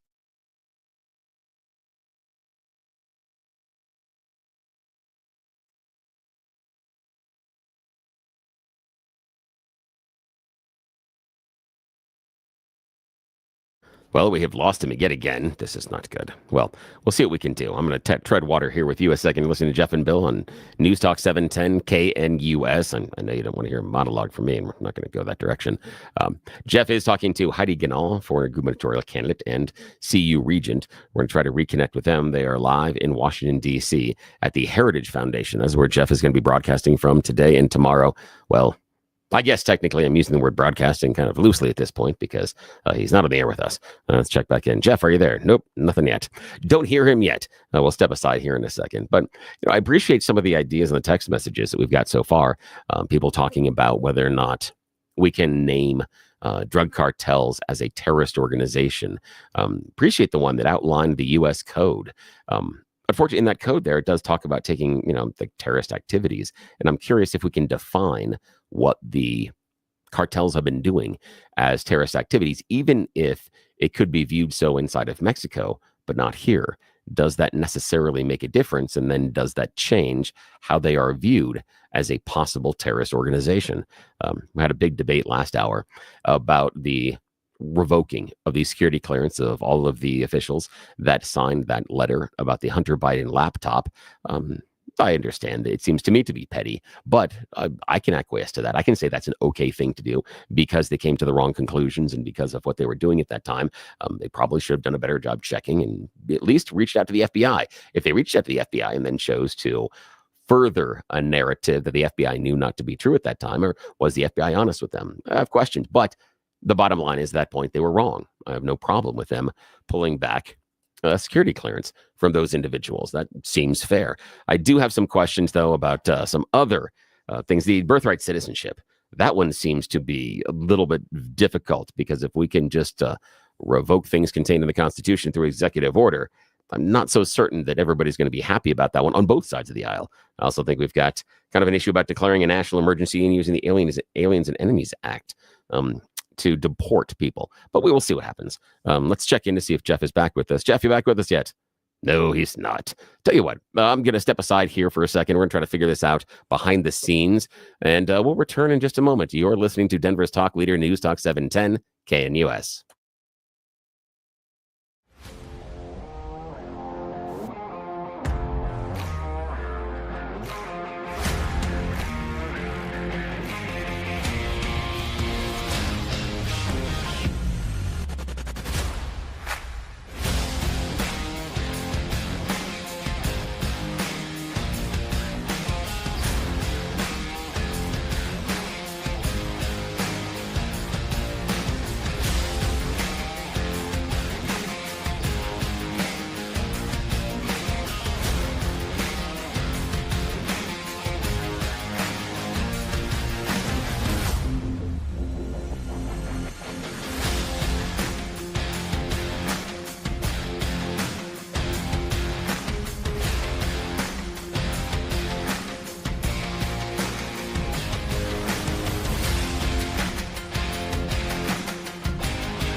Welcome back to the Jeff and Bill Show. We figured out the technical issue, so we should be good to go here. Thank you so much for your patience. We are doing a live broadcast from the Heritage Foundation. Heidi Goodall is here. So, Heidi, give some people some insight. What was it like to be in Washington, D.C. this week? You went to some of the balls. You went to the America First Ball. You tried to get into the Liberty Ball.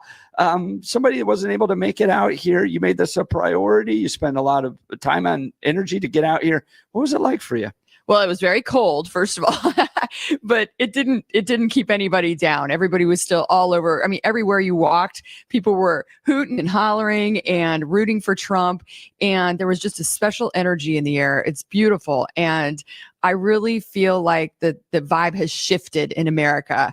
And it's just palpable here. So there were lots of events, like everywhere you went, there was a lunch, a dinner, a breakfast, something to do. Our Congress people were great. I saw Congresswoman Lauren Boebert. I saw Jeff Crank, Gabe Evans, Jeff Hurd. We had some Colorado get-togethers at different places. So all the Colorado contingent kind of held together, and we had a thread on Signal that we all stayed in touch and kind of stayed connected.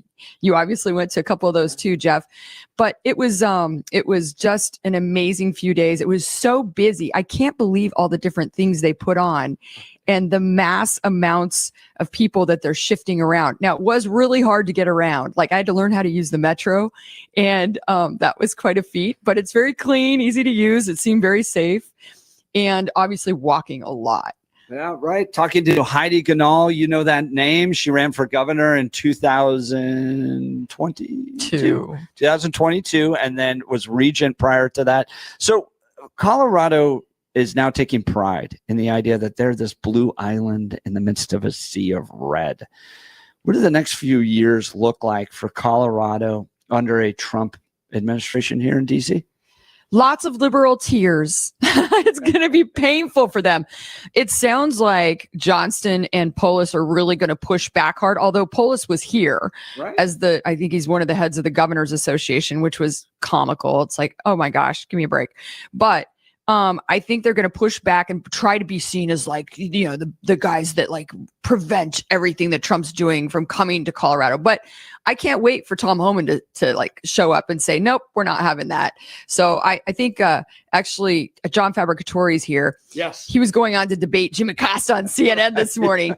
So John will be a key player in that too, and pushing back on the illegal immigration side. Well, Mike Johnston, yesterday, Channel 9 had an interview with him. And you remember originally, he's like, no, the Denver police are going to be put at the county line and we will confront the ICE. And we were going into the Tiananmen Square, and and he was willing to go to jail to protect illegal immigrants. Well, yesterday he goes on Channel 9. It's like, well, you know, we won't work directly with the Trump administration, but you know, if they need to come in, he's changing his tune. Really? I think maybe the attorneys in his office were like, you can't directly disobey the president of the United States. Why do they want to protect violent criminals, Jeff? I don't understand this. What is in it for Polis, the Democrat legislature in Colorado, and Johnston to protect violent criminals? What is up with that? They're this kind of motivated, I believe, by this idea that they're just good people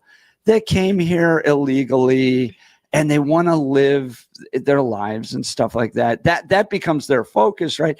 And they'll go, well, yeah, of course, if they committed a violent crime, we'll get them out of here. I think conservatives look at illegal immigration and go, well, you already committed a crime. That's right. You came here illegally. In my conversations with people that are illegal immigrants, we went down to the Aurora apartment complex, for instance. It's not fair on them either. You have to put yourself in that perspective of what it was like for a Venezuelan, that probably what they heard from the Biden administration, which was, just come up here.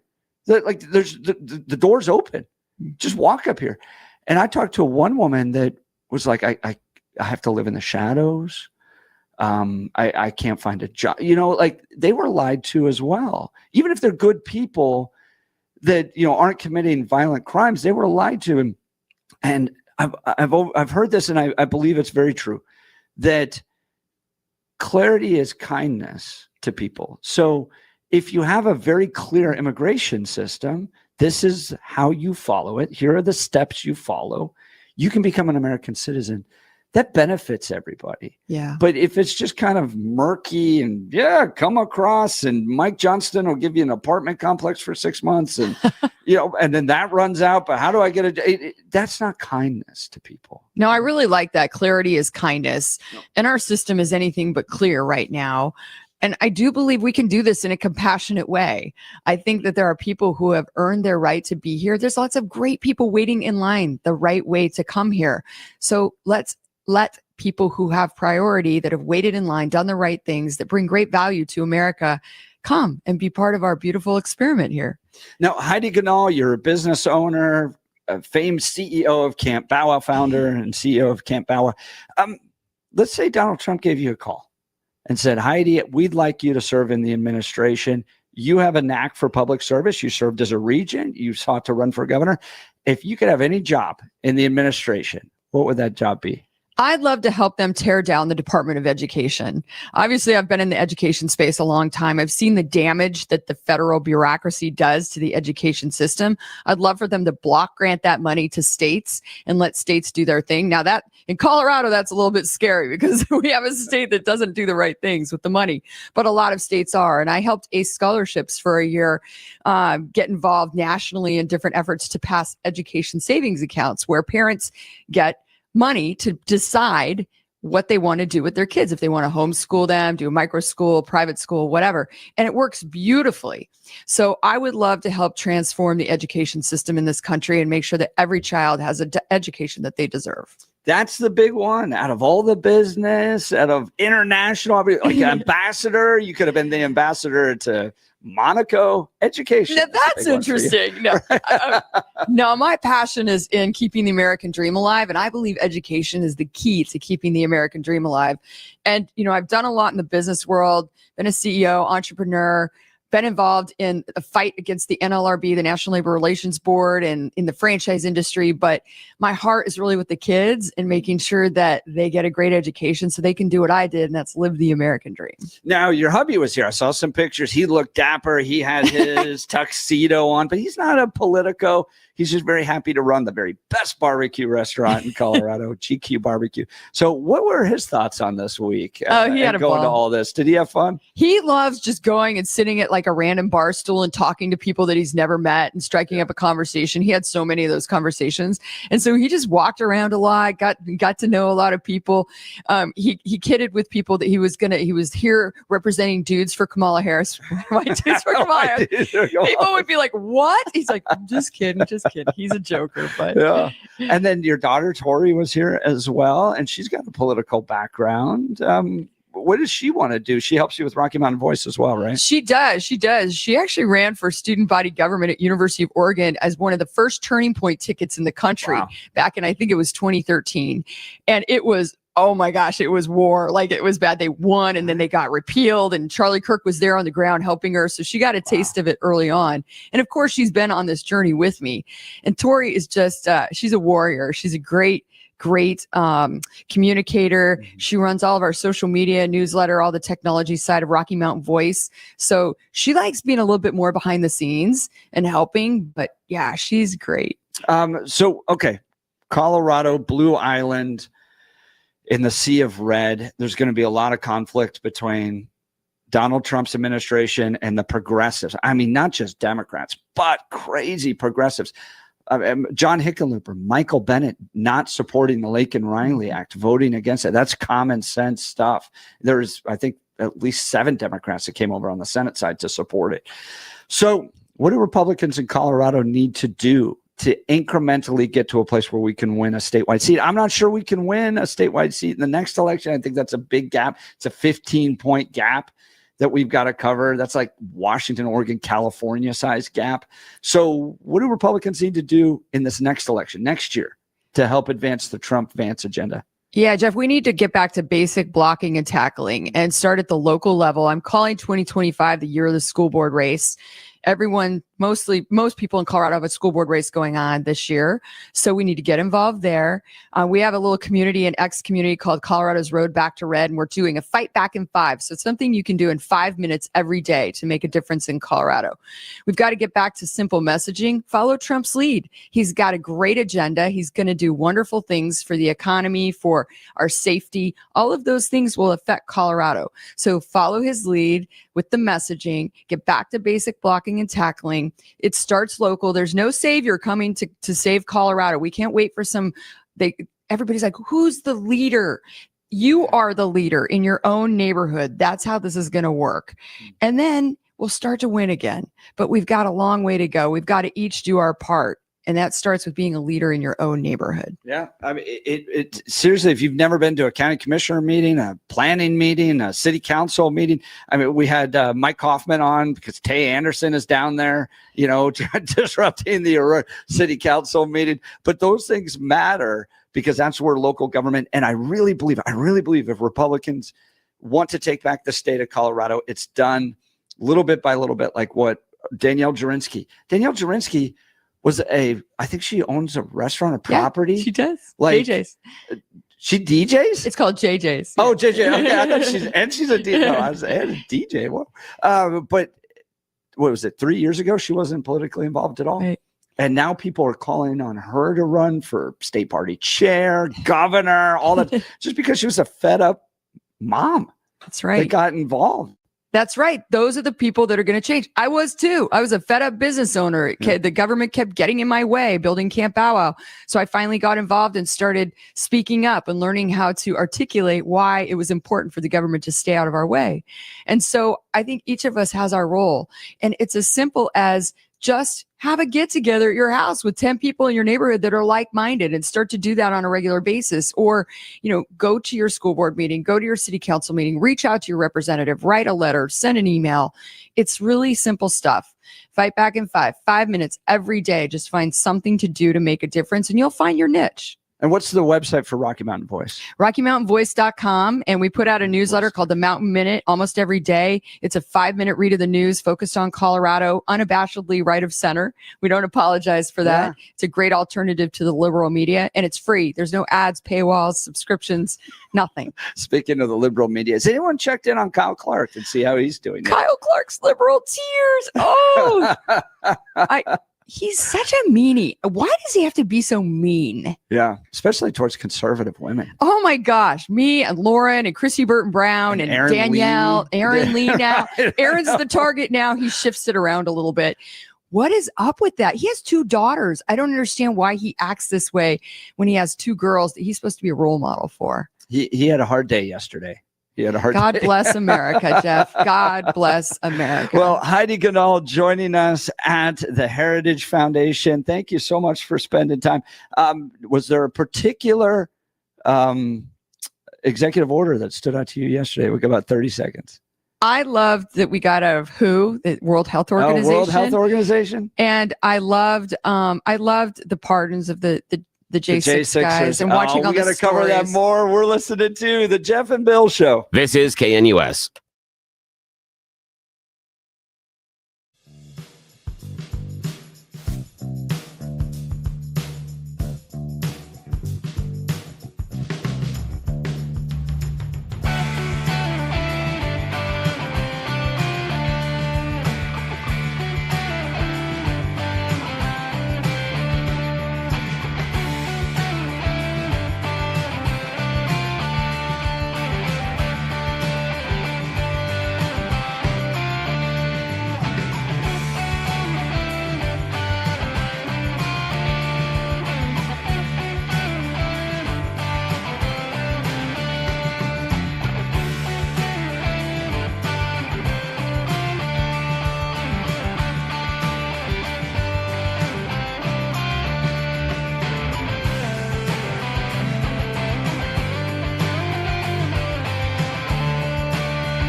It is 8 a.m. in the Mile High City on this Tuesday, January 21st. Good morning, Denver, Colorado. You've tuned into the Jeff and Bill Show, News Talk 710 KNUS. This is a very special live broadcast from the Heritage Foundation as we are here for all of the DJT inauguration activities.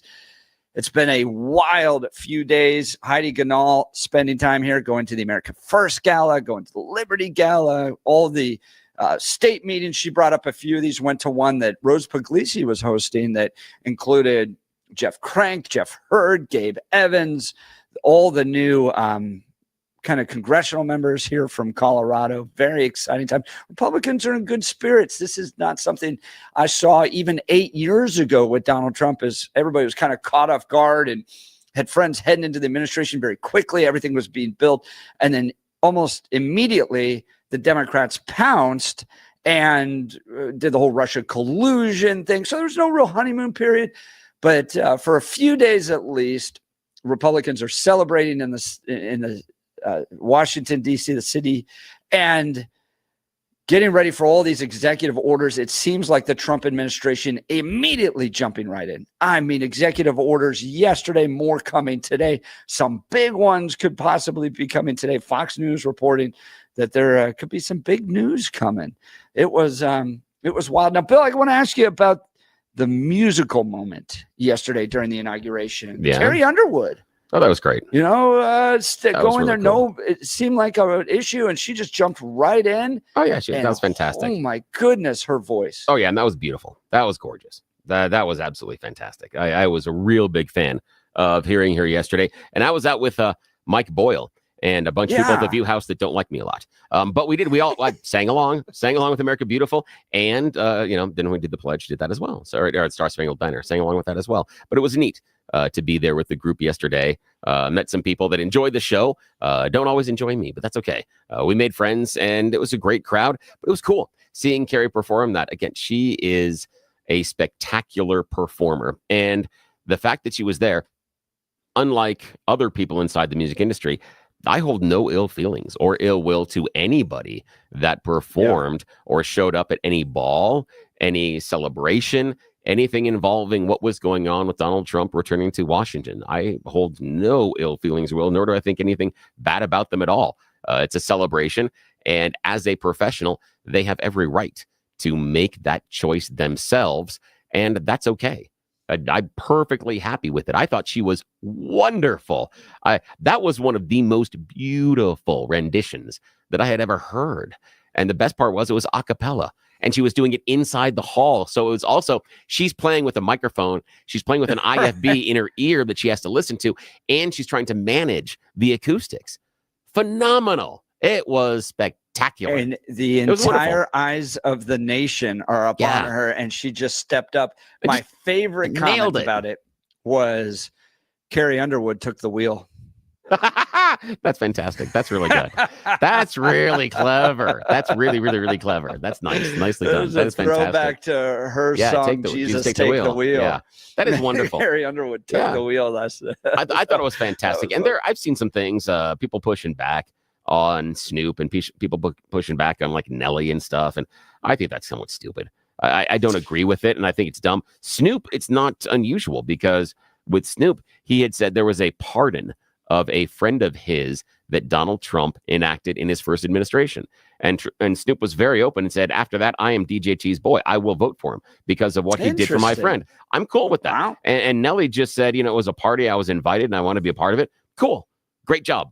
Absolutely great job. I think it is rather stupid sometimes where the people assume that all the music has to be, you have to support the liberal causes. Shut up. I just listen to the music. That pisses me off personally. The artists can have whatever political views they want. That's fantastic. And if they want to bring it into the music, okay, we can judge it on that. But I'm not going to judge your musical performance based on the politics or positions you hold outside of the realm. That's not cool. That's not cool. Not fair. I'm not going to do that. But it was fantastic. That was special. So at the Turning Point Gala, Kid Rock performed, and it was last minute, like last second, like literally he just walked up on stage. And so the band that was there was the Village People band. Oh, so he didn't have Dirty Brown Trucker. Oh, wow. He didn't have anybody with him. But the bassist of the Village People's band knew his songs. Oh, So wow. That's super cool. He was able to sing. This is how talented these guys are. You see why they're superstars. Kid Rock with just a bassist and a drummer. Yeah. Sang his songs like Sweet Home Alabama, the Sweet Home Alabama song, that rendition Summer. that he does. Yeah, it's the Summertime. song. Yeah. Yep. So, and that was just, he did great and could carry it. He could carry it with his voice, the quality of his voice, with just a bassist and a drummer. Yeah, I am not a huge Kid Rock fan, but I do appreciate his musicianship and his ability. I own a number of his albums and do listen to them on a semi-regular basis. Again, but his politics I don't always match up with, but I can separate that from the musician and their performance. And I have seen him. This is really, really crazy now that I think about it. I haven't even thought about it. It's right now. If I would list the top 10, and again, I've been to hundreds of concerts, hundreds of them. If I had to list the top 10 artists that I have seen, I'm pretty sure Rock, as far as number of times, is going to hit somewhere between 8 and 4, somewhere in there. I'd have to go back and look at numbers particularly, but I think I've seen him, I can count 6 times. Yeah, I think 6 times live. So yeah, he'd be right up there in the top 10 number of artists that I've seen. And I have sought him out specifically, not like the idea of showing up at a festival and he's just happened to be performing. I have sought him out. I have traveled hundreds of miles in order to go see him perform live. I appreciate his musicianship and what he does on the stage. Yeah. He's fun. His concerts are a party. I am more than happy to go and play along with the party. It's fantastic. He's good. I was impressed. Thanks. So we're bringing you all the latest updates from Washington, D.C., this special inaugural week. It was a wild day yesterday, was down at the Capital One Arena and then watching all the events. And then the latest on these executive orders that are coming out, probably the biggest one, the pardoning of 1,500 people involved with January 6th, including some of those that got violent. That is interesting. He also signed an executive order denying birthright citizenship. That'll end up a constitutional challenge, as well as roughly 80 executive orders from Joe Biden. Want to hear your thoughts on these? For me, as a conservative, it is like Christmas every moment. It's just another present. Here's another great gift. We're out of the World Health Organization. We're out of the Paris Climate Agreement. We're pardoning people. The pro-life protesters are getting pardoned. I mean, it's just like one thing after the next. There's only 2 genders, according to the federal government now. So I want to get your thoughts on that as well, Bill. But let's check in first on news and comment with Blake Olson. Good morning, Blake. Thanks, Jeff and Billy. Appreciate it. Great show. 5 degrees clear in Denver, expecting a high of 40 degrees. Break out your shorts. Our top story, 2 Americans who were being held in Afghanistan are now free as a part of the prisoner swap as DJT takes his first day in office, first full day. The 2 Americans were released in exchange for a Taliban member who had been serving a life sentence for narcotics charges in the U.S. Ryan Corbett and William McKenty were handed back over to the U.S. early Tuesday. Liz Cheney, I mean, she's a lunatic. Liz Cheney, I mean, she's a lunatic, but she's a nut job. A preemptive pardon for swamp creatures like Liz Cheney by Biden, but the J6 political prisoners are being released from prison this morning, and DJT signed an executive order on Monday. The family of Proud Boys leader Enrique Tarrio said he was released from a Louisiana federal prison late Monday. Tarrio was serving a 22-year sentence after being convicted for seditious conspiracy. Trump freed what he called hostages after former President Biden gave those preemptive pardons Monday during Trump's swearing-in ceremony. Just dirty. Because it makes him look guilty. I mean, he's going to have to live with it. Now, with that being said, it's unbelievable precedent it creates for a president. But the precedent is unbelievable. Now, maybe every president that leaves office, they're going to pardon every person they ever met. so they don't have some lunatic like deranged Jack Smith, who's a total lunatic, by the way. Not a smart guy either, he's a dummy. But we beat the hell out of him. And I helped my reputation.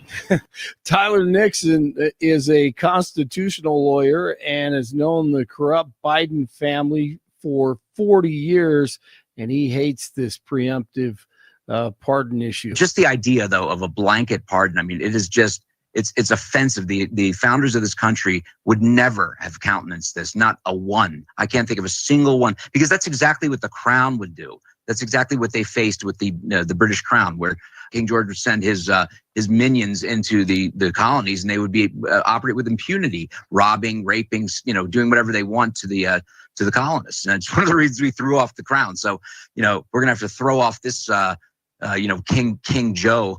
Marco Rubio sworn in as Secretary of State this morning. DJT and JDV attending the National Prayer Service this morning. The service has been held the day after the inauguration since 1933.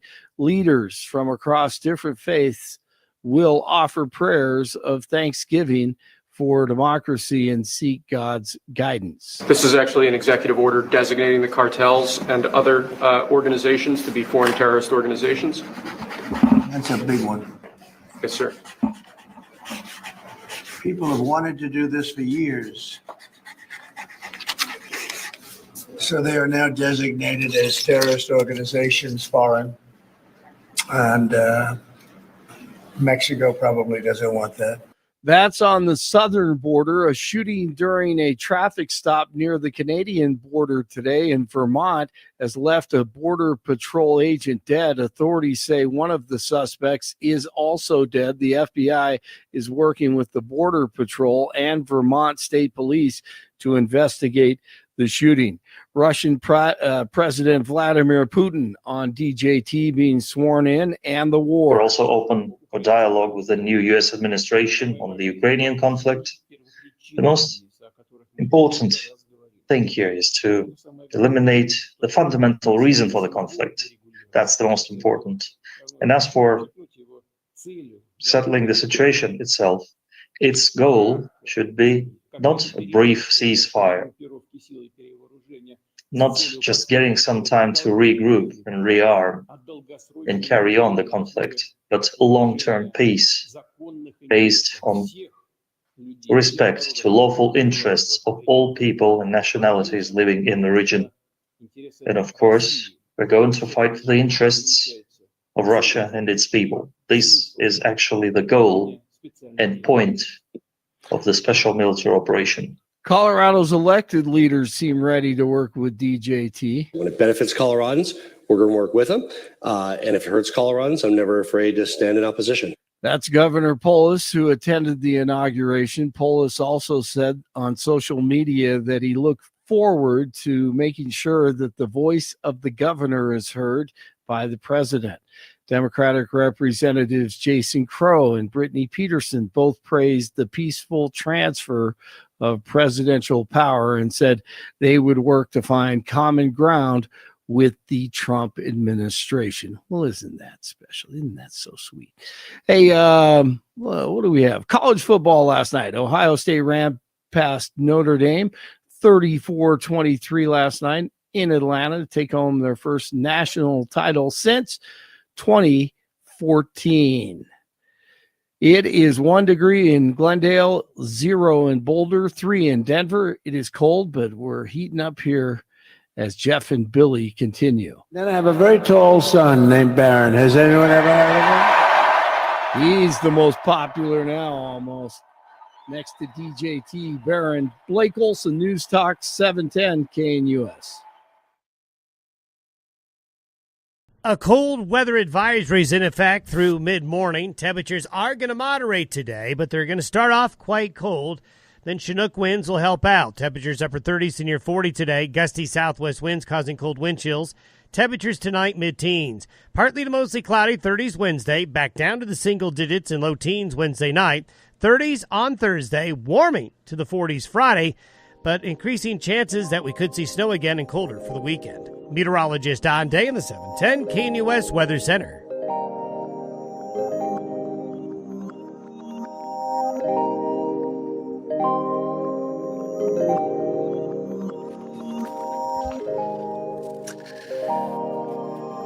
Welcome back to the Jeff and Bill Show. We're doing a very special broadcast here live from the Heritage Foundation. They're the world's most tactical conservative think tank. From my perspective, they're doing wonderful work. A real honor to be here on site with them. And we're having Coloradans come by and talk about what they saw out here, experienced. And joining us is the district attorney, now the actual district attorney from Judicial District 20. It felt like a long journey to get you to a place where you're now the actual district. How's that transition been? Transition's been good. Yeah. The jurisdiction has been so supportive, from Lincoln to Elbert, your home, to Douglas County. It's really made it as easy as you can imagine for something that ain't nobody done for over 6 decades. I mean, they really did set up a pretty good playbook. And then when I joked at my swearing in about, hey, listen, the term limits thing, and you created a new judicial district, I just want to plant the seeds right now for a 24th, just Douglas County only. And everybody unanimously was like, there's no way we're doing this again. There's just no chance we're ever going to go down this road again. Because you got elected in November, and then it was this kind of advisory role, if I remember, in the transition. Because this wasn't just like, oh, we need to clear out Laura Thomas's office, by the way. Right. That was right. No, yeah, that was its own thing in itself. Right. But you actually had to stand up a whole new judicial district. Yeah, I mean, the good news is that the folks had started this process probably 2+ years ago, especially with the IT infrastructure, and you're working with the judicial state branch, which is rapidly approaching 2017 technology, which is awesome for them. I'm joking. But that made it a lot easier. Then everything else was a matter of relationship building, transitions. How do you set a policy for, like, how are we going to be different or better in what was done before in terms of approaching, whether it's property crimes, violent crime? Do we need a special unit for elder abuse? Well, yeah, we do. Couldn't we afford it right now? We can't. So where do we put our resources? Special victims unit, domestic violence unit, organized crime, which includes your drugs and stuff. And you start tackling all those things. And so we're in day 5 today of the new 23rd Judicial District. Wow. So I'm going back this afternoon because and engaging in remote work on day 5. We see, huh? Oh my goodness! I see a ton of stuff. I mean, the flight out here was just nothing but cranking out emails and what do we do about this and how's this? What do our numbers look like on that? I mean, it's been busy. I'm talking with George Brockler, the newly elected district attorney for Judicial District 23. So let's talk about some of these executive orders. Donald Trump hit the ground running yesterday. One of the big ones was pardoning or commuting nearly all, but 1,500 of the J6ers. Now, my perspective was, look, if you're the praying granny, bringing the weight of the federal government down on the praying grandma seemed excessive. And I also have frustrations with the fact that we don't know who shot at the Capitol in Denver during the BLM riots. So, we picked through every video. We put up people's pictures on social media. I mean, the federal government, the weight of it came down on these guys. Meanwhile, BLM pretty much got off scotch-free with, some arrests, and then they sued the city of Denver. So I didn't like how that was all unequal. But my perspective was, if you hit a cop, you probably should do some time. That was J.D. Vance's perspective too. And yesterday, it seemed like DJT was just like, you all good? Yeah. Y'all are out. What are your thoughts on that? Well, I'm in line with what you're thinking and what the vice president said. If you hurt law enforcement, screw you, man. You ought to suffer through the consequences of your conduct.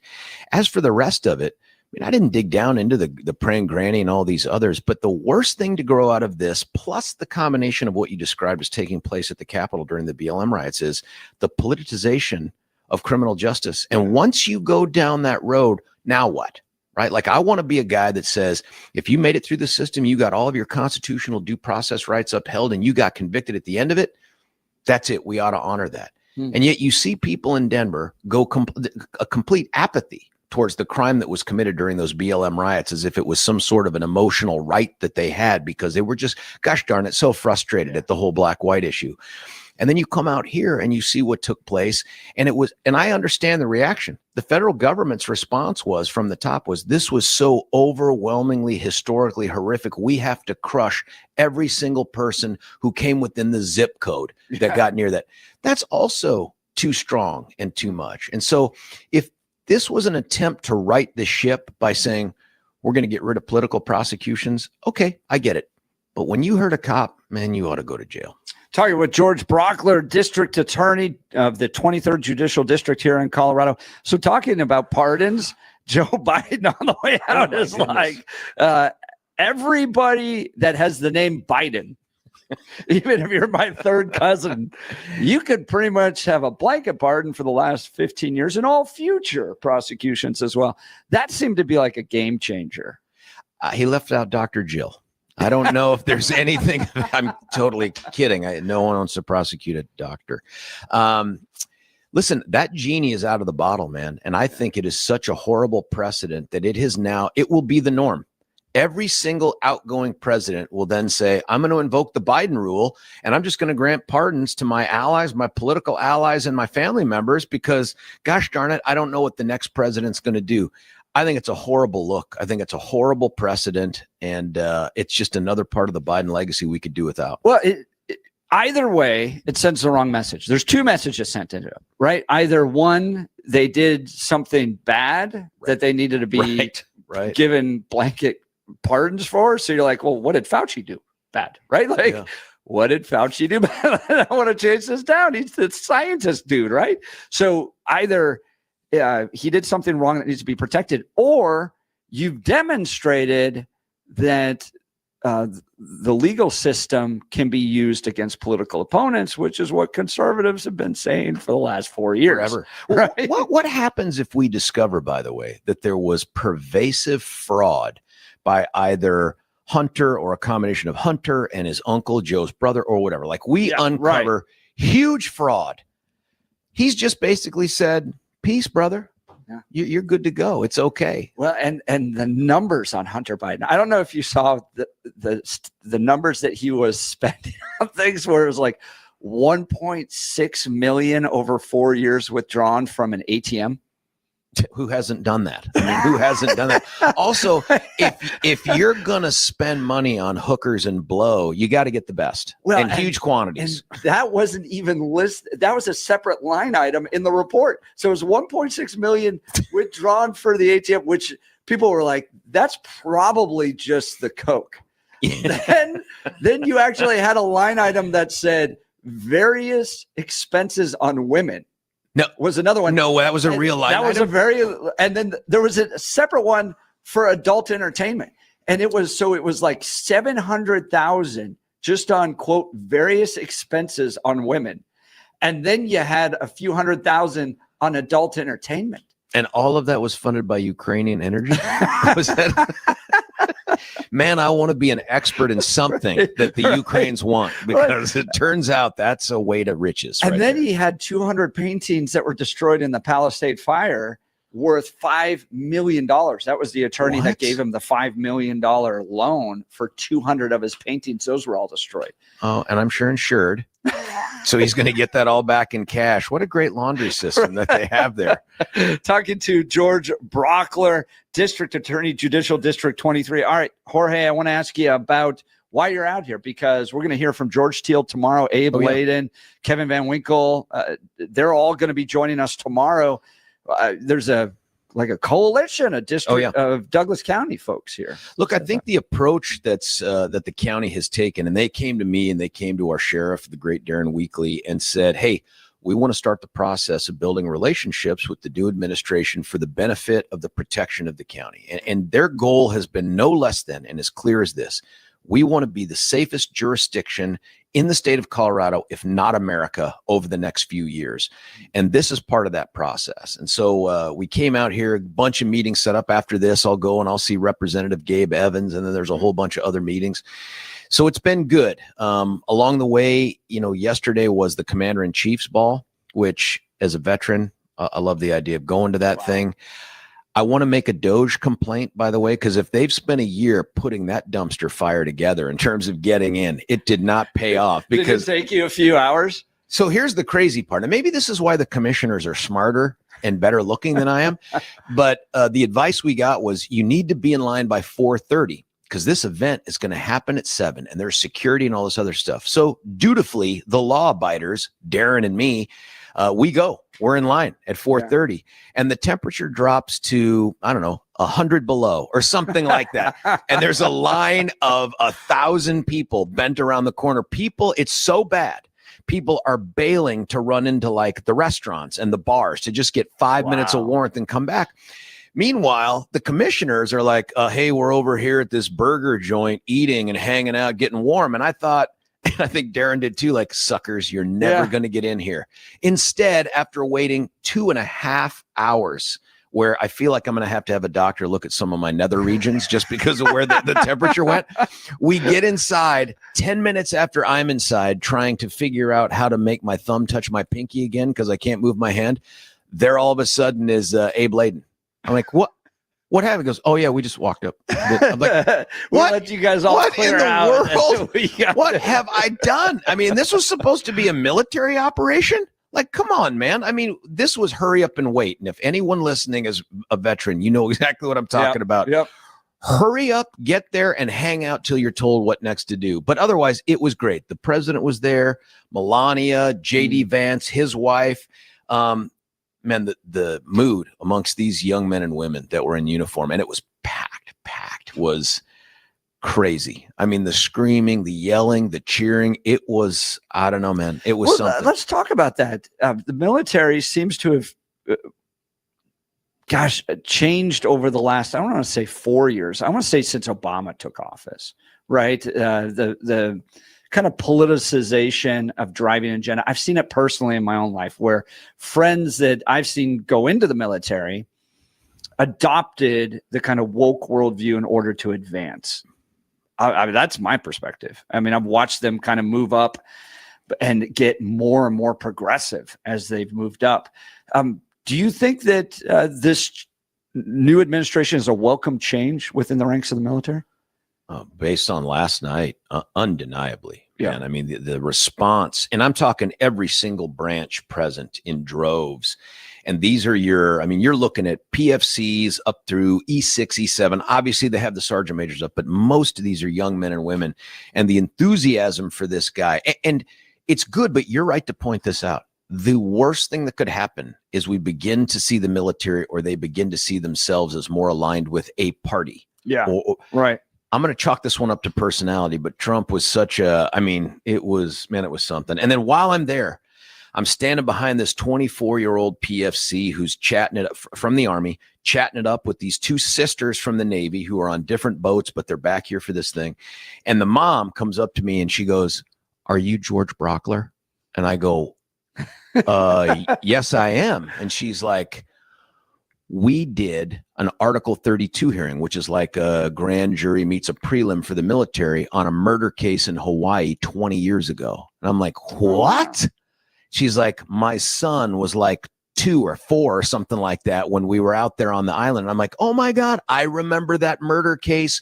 I'm like, what a small freaking world to have someone that I could reach out to. And she's like, "I was looking at you," and I'm like, "I know that guy." And I'm like, "Was it the blonde hair that gave it away?" But it was, I mean, the mood was fantastic. It was crazy. Talking to George Brockler, District Attorney of Judicial District 23. Now, Donald Trump signing executive orders to remove transgenders from the military. Thoughts on that? It looks, this is a bit of a sensitive topic, one that how we got in here. But now you've got soldiers who have bought off on, hey, I have the ability to do this and I want to serve. And I think at any time you're taking people and sending them out of the military for things other than their competence or commitment to the country, it's tough. So there's going to be a small morale hit. I think a small morale hit. But let me tell you the other thing.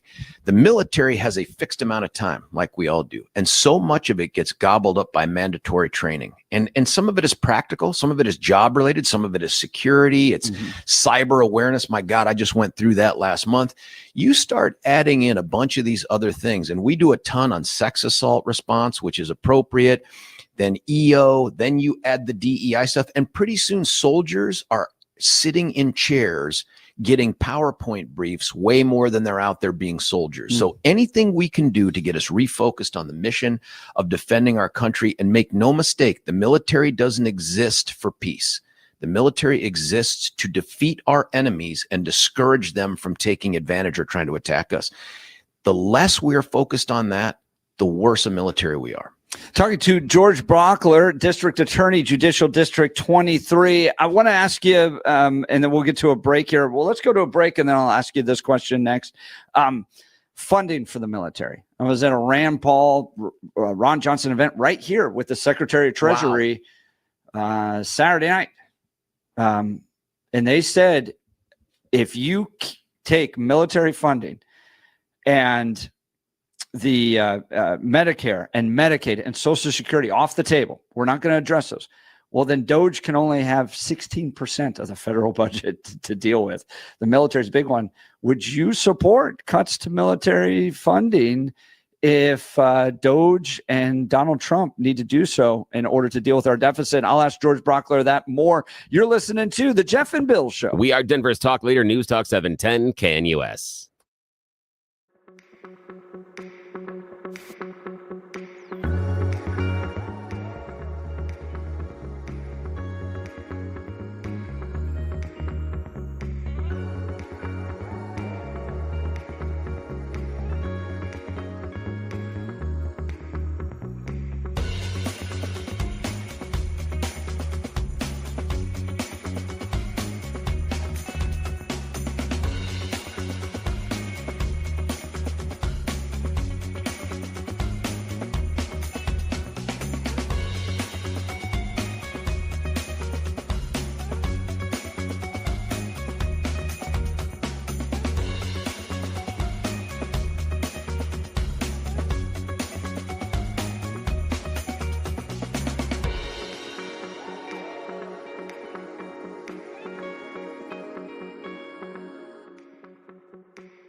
Welcome back to the Jeff and Bill Show. We're doing a very special live broadcast from the Heritage Foundation. We're out here for all of the inaugural activities. Big changes coming as DJT already implementing his mass deportations. Let's talk about that, and then we'll get back to the military question. You guys have set yourself up, particularly in Douglas County, to say, we're going to work with the president on this. Yep. And Kyle Clark pointing out yesterday, you guys are going to be in violation of state law. Yeah, I disagree. Yeah. That's not how I read the state law at all. There is no law that says that there can't be coordination, cooperation, and support. It's different than that. It's very specific about what kind of information can be shared between law enforcement agencies. But I have no doubt that the things that we do can either frustrate or supplement what ICE is able to do. In fact, there's a guy named John Fabricatore, and if I don't say it, it won't get said. Fabricatore, of course, is Italian for soft hands. But I asked John earlier, it was either this morning or last night, I can't remember when I sent the text, and I was like, buddy, you know what we need is we need a primer from ICE that says this is how the conduct of local law enforcement impacts ICE's ability to do its job, right? And so it's like, if you give this kind of a plea bargain or you get these kinds of convictions, it has this impact. If you do that, and it seems to me that provides two big opportunities. One is it helps educate DAs as to, man, I don't want to mistakenly do something better for a person that I would do for a Jeff Hunt or something like that. But two, it kind of smokes out your folks that are looking to try to protect the illegal immigrants by giving them immigration-friendly plea bargains. I just don't know that. I mean, I want to have like a John or someone from ICE come out and train our prosecutors on here's how the law works. Here's how a local conviction ends up impacting what we do. I just don't know the answer to that. We do a lot in the dark because we just don't know. So help me understand what you think happened to Mike Johnston. So Mikey went from Denver police on the county line. We're doing, what was the China reference? Tiananmen Square. Tiananmen Square. Yeah, We're doing Tiananmen Square all over. I'm the next Nelson Mandela. I'll go to jail to protect illegal immigrants too. Last night on Next going, well, you know, it is federal law, and he's the president. We're going to work with him now. I think that in that imagery of Tiananmen Square, as he was playing chicken with Pump Tank, he realized it's not stopping. It's going to run right over me. Yeah. Maybe now's a good time to get back. And maybe growing up in Vail doesn't necessarily really prepare you for incarceration. I think also he's not a dumb guy. I know Mike. I like him as a person. He's a smart guy. His wife is a prosecutor, right? Like she understands. I didn't know that. Oh yeah, for a long career prosecutor, very good at what she does.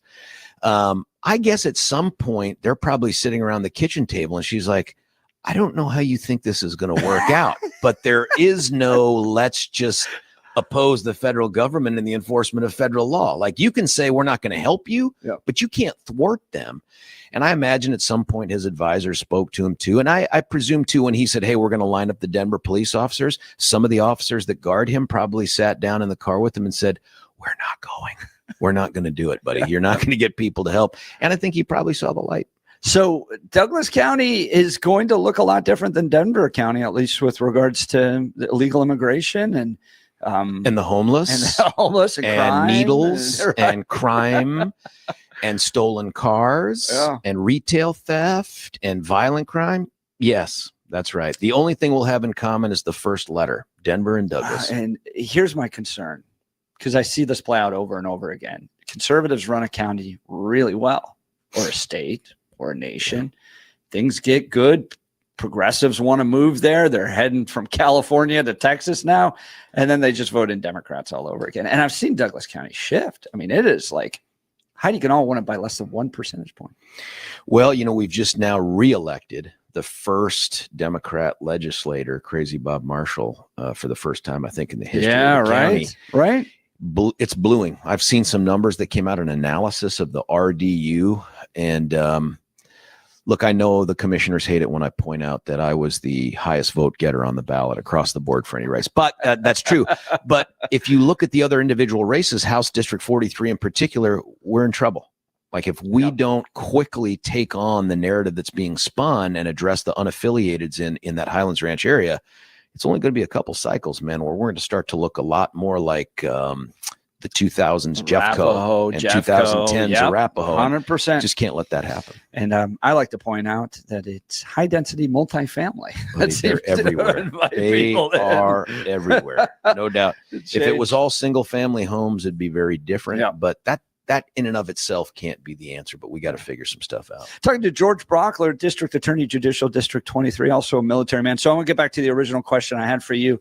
In this very same building, Rand Paul, Ron Johnson, Art Laffer, and the new Secretary of the Treasury were all here.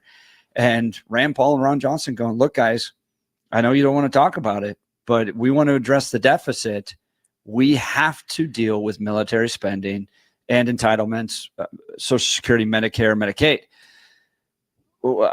Do you think Donald Trump is willing to cut from the military? And would that be a good thing? Well, I think he should. And look, it's weird for a guy who wants to be a general to say this, but we have too many generals. I mean, we are so top heavy right now with the Pentagon and the military that there are some savings to be had there. We also spend a ridiculous amount of money on government contractors. I got a buddy of mine, lives locally here, retired 06, multiple deployer, probably 3 times to Iraq, twice to Afghanistan. He gets a government contracting job. He's a logistician. And he's a buff. So he came out, we're talking, and I said, how's the job? He goes, buddy, I've never been paid so much to do so little. I'm like, well, congratulations and thank you for your service. I presume that gets repeated throughout the government contracting world. So the defense industrial complex is legit. I don't want to take a single dollar away from recruiting and retention and training of soldiers and officers. But man, there's a lot of stuff we do inefficiently and poorly. Talking to George Brockler, District Attorney for Judicial District 23. Text in your questions, if you'd like, at 720-819-5115. That's 720-819-5115. We'll continue. You're listening to The Jeff and Bill Show. This is Denver's Talk Leader, News Talk 710 KNUS.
Welcome back to the Jeff and Bill Show. We're doing a very special broadcast from the Heritage Foundation. You like my red button? I do. I just What do you think that does? press it. Is it like does Hamas go away? I mean, what do you do when you? Do you know what Trump has a red button? Have you heard of this? No. Is You it the don't know easy this? button? There's a red, there's a red button on his desk. My kids saw it because Jonathan Feiner took him on a tour. Jonathan Feiner used to work in the White House. Oh, Remember okay. Jonathan? Yeah. So That's Jonathan cool. took my kids. He's like, you know what the red button does? And he pressed it, and a guy shows up with a Diet Coke. Not kidding. Like, dude, Trump has a special Diet Coke red button on his desk. It's amazing. All right, so John Fab, you know him. John Fabricatori challenged Jason Crow. George is going to help me with the interview here. We're all hanging out at the Heritage Foundation here for the inauguration of Donald Trump. Fab, is that what brought you out? It did. Yeah, the inauguration brought me out, but I'm also staying here. I'll be testifying in front of Congress tomorrow, Judicial Committee on Immigration. Get an opportunity kind of to flesh out what happened these last 4 years with the Biden administration and how bad of a situation we're actually in and what Donald Trump is going to do to actually fix the problem. Will you need counsel? I will need counsel. You willing to stay an extra day? I just want that scene of John covering the microphone and leaning over to me and coming back and saying, I can neither confirm nor deny, or on the advice of counsel. They'll get into the Democrats will get into all your personal life too. That was a lovely thing during Pete Hegseth's nomination, right? And then for the senator from Oklahoma to go, "Who are we to cast a stone?" Are you kidding? The Senate, really? So you've already heard that. Obviously, they're going to do mass deportations, but they're kicking this all off with some of the executive orders yesterday. Yeah. Thoughts on that, John Fabricatori? Yeah, so those executive orders that came out, they line up exactly what President Trump said he was going to do, getting rid of CBP 1 Act, various things. They're going to have to remain in Mexico. We did have some bad news last night with the shooting and death of a Border Patrol agent in Vermont. Really? Yeah, Border Patrol agent was killed last night in Vermont by an illegal alien, someone who was an visa overstay. So that will be getting, there'll be more reporting on that today. It was reported by Fox last night and continuously in the morning hour. So already we're starting to see, some things that are bad. And that's why we have to look at this when we're going into this mass deportation operation. There's a lot of bad actors out there that we're going to be going after. A lot of people that are on the criminal docket, over 400,000 that have convictions in their background. A lot of them are gang members, prior gun convictions. We have to be careful going after these people. It's not something where we can just go out on the street haphazardly and look to arrest these people, because there are going to be some that push back. We have very professional men and women in ICE. They're going to do the right job. They're well trained, but we have to be careful. My guess is that the left is looking for one incident, one kid that's harmed by an ICE officer, kind of the Elian Gonzalez, if you remember, right? Yeah. Like the kid hiding in the closet. How do you think the Trump administration's preparing for those and to want to avoid those as well? Yeah, it's a tactic of the left. They're going to come out with a lot of hyperbole. They're going to try to show the one abuela that might be arrested because she was actually a drug smuggler and we decided to go after her. But they're going to use those kinds of stories to push a narrative. It's going to be AOC on steroids. Remember when AOC went to the border in front of the fence? There was nothing even behind that fence. We're going to see a lot of that because the left is very good on messaging, getting out on social media, getting out onto all the media platforms and putting out their story. I believe this time around in the Trump administration, we're going to be better at doing that as Republicans, as conservatives. We need to make sure that the story getting out is the truth. Every time ICE arrests a felony case, we should be putting that in social media. We should be putting that out into the media. We need to let the American people know the types of cases that ICE is actually arresting and show them that we're taking hundreds of thousands of people off the street that are danger to the community. Yeah, I'm talking to John Fabricatori and George Brockler live here at the Heritage Foundation. All right, we only got about a minute and a half left. Give us your number again on mass deportations in the first year. Billy and I were talking about all this. I would like to see, I know it's a big number, I see 1 million in the next year, 4 million over the next 4 years. A million, I think, would be tough pushing it. So under Obama, we had about a little over 400,000 for about a 4-year period, and then he started to slow down on that. With the average number of detention beds that we have now, which is about 40,000, Trump's going to try to kick that up over 50,000. I think he's going to probably try to get at least 70,000 beds. With that, and the type of the process that it takes to actually deport people, it's a little bit of a lengthy process. It's not just arresting somebody and sending them over the border. You have to work with local foreign governments that are here in the United States at the local consulate level. I could see it being about 700,000, but we could reach that 1 million number that you're talking about if people naturally leave on their own. I think if we make it tough for people that are here illegally, and we show them that we're willing to go out and make these arrests, that we're going to have people starting to leave. So organically, I think we could reach your 1 million number, but it won't be an actual arrest, but it'll still be a number leaving the United States, which is what we're looking for. How insensitive to want to enforce the law, John. I can't imagine anything less humane than enforcing a law that's on. Sorry, buddy. Well, joining me is John Fabricatori, George Broccoli. Did you guys have fun out here this weekend? I did. If we do this again, can we do it when it's warmer? Right. Because this has been ridiculous. I felt like I was in an Arctic military training of some kind. I think this is Bastogne. This is political Bastogne. Good decision to move it inside, but sure missed watching all the festivities. Well, guys, thanks so much for being here. We'll continue with the Jeff and Bill Show. This is Denver's Talk Leader, News Talk 710 KNUS.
It is 9 a.m. in the Mile High City. Good morning, Denver, Colorado. You've tuned into the Jeff and Bill Show, News Talk 710 KNUS. I'm your co-host, Jeff Hunt, along with Bill Thorpe, bringing you the freshest insights and hottest takes from the right, left, and center.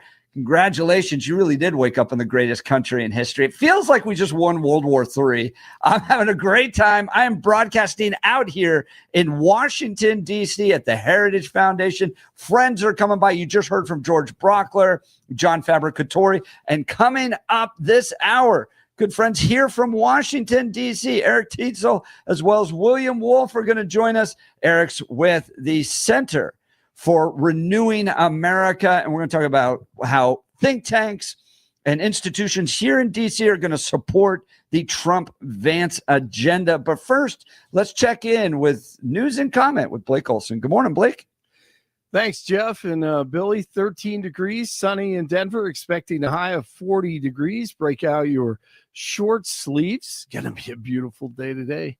Our top story, President Trump, DJT, set to meet with congressional leaders today. He will go over his legislative agenda with leaders from the House and Senate. The president will also make an announcement about infrastructure at a White House news conference later today as well. I beg your pardon. I never promised you a rose garden. Liz Cheney, I mean, she's a lunatic. Liz Cheney, I mean, she's a lunatic, but she's a nut job. Liz Cheney and some of the corrupt J6 committee members were preemptively pardoned by fraudulent former President Biden on Monday. I think it makes Biden look very bad, very weak, and very guilty. And I mean, he pardoned everybody. How about this J6 committee? Why is he pardoning them? The reason is because if you delete and destroy documentation, everything, they have nothing because they were guilty as hell. They rigged it. It was a rigged deal. And when you do that, they look very bad. But I was a little surprised he did it. Liz Cheney, I mean, she's a lunatic. And she lost by the greatest margin in the history of a politician running for Congress, like 40 points. The reason it was the greatest is because anybody losing that badly is going to drop out. But she's a nut job. She doesn't drop out. You know, she just keeps chugging forward. So DJT Monday night pardoning 1,500 political prisoners, the J6ers. Because you lied about January 6th, calling it worse than Pearl Harbor or 9/11, instead of what January 6th really was, the FBI guided tour of the Capitol building. Trump calls them hostages, and now, thank God, they're free. He signed commutations of sentences for 6 defendants. Constitutional attorney Tyler Nixon says the preemptive pardons Biden gave for the corruption crats like Cheney is horrible. Just the idea, though, of a blanket pardon, I mean, it is just, it's offensive. The founders of this country would never have countenanced this, not a one. I can't think of a single one, because that's exactly what the crown would do. That's exactly what they faced with the British crown, where King George would send his minions into the colonies, and they would be operate with impunity, robbing, raping, doing whatever they want to the colonists. And it's one of the reasons we threw off the crown. So, we're gonna have to throw off this, King Joe. DJT and VP Vance attending the National Prayer Service this morning. This has been done since 1933, the day after inaugurations. And 2 Americans who were being held in Afghanistan are now free as a part of the prisoner swap that DJT helped ignite. The 2 Americans were released in exchange for a Taliban member who had been serving a life sentence for narcotics charges in the U.S. Ryan Corbett and William McKenty were handed back over to the U.S. today. And Russian President Putin is ready to work with Ukraine and DJT for peace in Ukraine. We're also open for dialogue with the new U.S. administration on the Ukrainian conflict. The most important thing here is to eliminate the fundamental reason for the conflict. That's the most important. And as for settling the situation itself, Its goal should be not a brief ceasefire, not just getting some time to regroup and rearm and carry on the conflict, but long-term peace based on respect to lawful interests of all people and nationalities living in the region. Crews in Southern California are battling new fires in San Diego. 4 fires broke out about 45 miles north of San Diego overnight as dangerous Santa Ana winds threatened the region once again. The blazes prompted mandatory evacuations as they threatened homes and businesses in San Diego County. Pope Francis says it would be a disgrace if President Trump's plans for mass deportation come to pass. Okay. In the meantime, DJT actually trying to do something. This is actually an executive order designating the cartels and other organizations to be foreign terrorist organizations. That's a big one. Yes, sir. People have wanted to do this for years. So they are now designated as terrorist organizations, foreign. And Mexico probably doesn't want that. No, they don't. You wouldn't think. Sixers at the Nuggets tonight. Tip at 8:00. Avs lose to the Wild 3-1. Ohio State over Notre Dame 34-23 last night in the national championship college football game. 11 in Centennial, 12 in North Glen, 13 in Denver. It is Tuesday. Jeff and Billy continue. The new Ronaldus Magnus, Donald J. Trump. Blake Olson, News Talk 710 KNUS. A cold weather advisory is in effect through mid-morning. Temperatures are going to moderate today, but they're going to start off quite cold. Then Chinook winds will help out. Temperatures upper 30s to near 40 today. Gusty southwest winds causing cold wind chills. Temperatures tonight mid-teens. Partly to mostly cloudy, 30s Wednesday. Back down to the single digits and low teens Wednesday night. 30s on Thursday, warming to the 40s Friday, but increasing chances that we could see snow again and colder for the weekend. Meteorologist Don Day in the 710 KNUS Weather Center.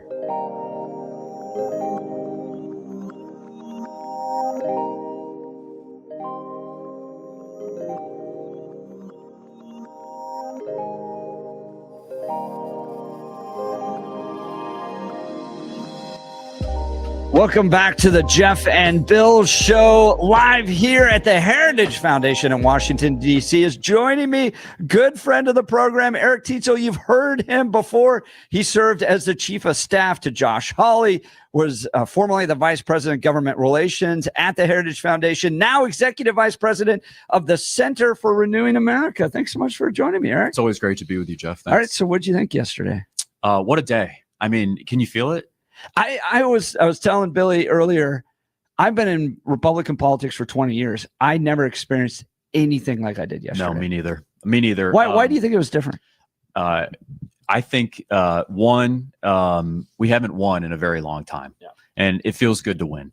And anyone who follows sports knows that winning solves all problems with your team, right? That's exactly right. And so we are sensing that unity of purpose and mission right now. But there's something extra here, which is I think that for the first time in a very, very long time, conservatives within the Republican Party feel like they are the tip of the spear of this movement, and that the president of the United States is leading the charge himself for our core values and convictions. And in many ways, he's plowed the road in such a way that there's not much left to stop, right? So, yesterday they're all going after Elon Musk for his speech and hand signatures and gestures, and it just kind of like fell flat, right? They're trying the same old, Republicans are Nazis type of thing, and it just didn't seem to go anywhere.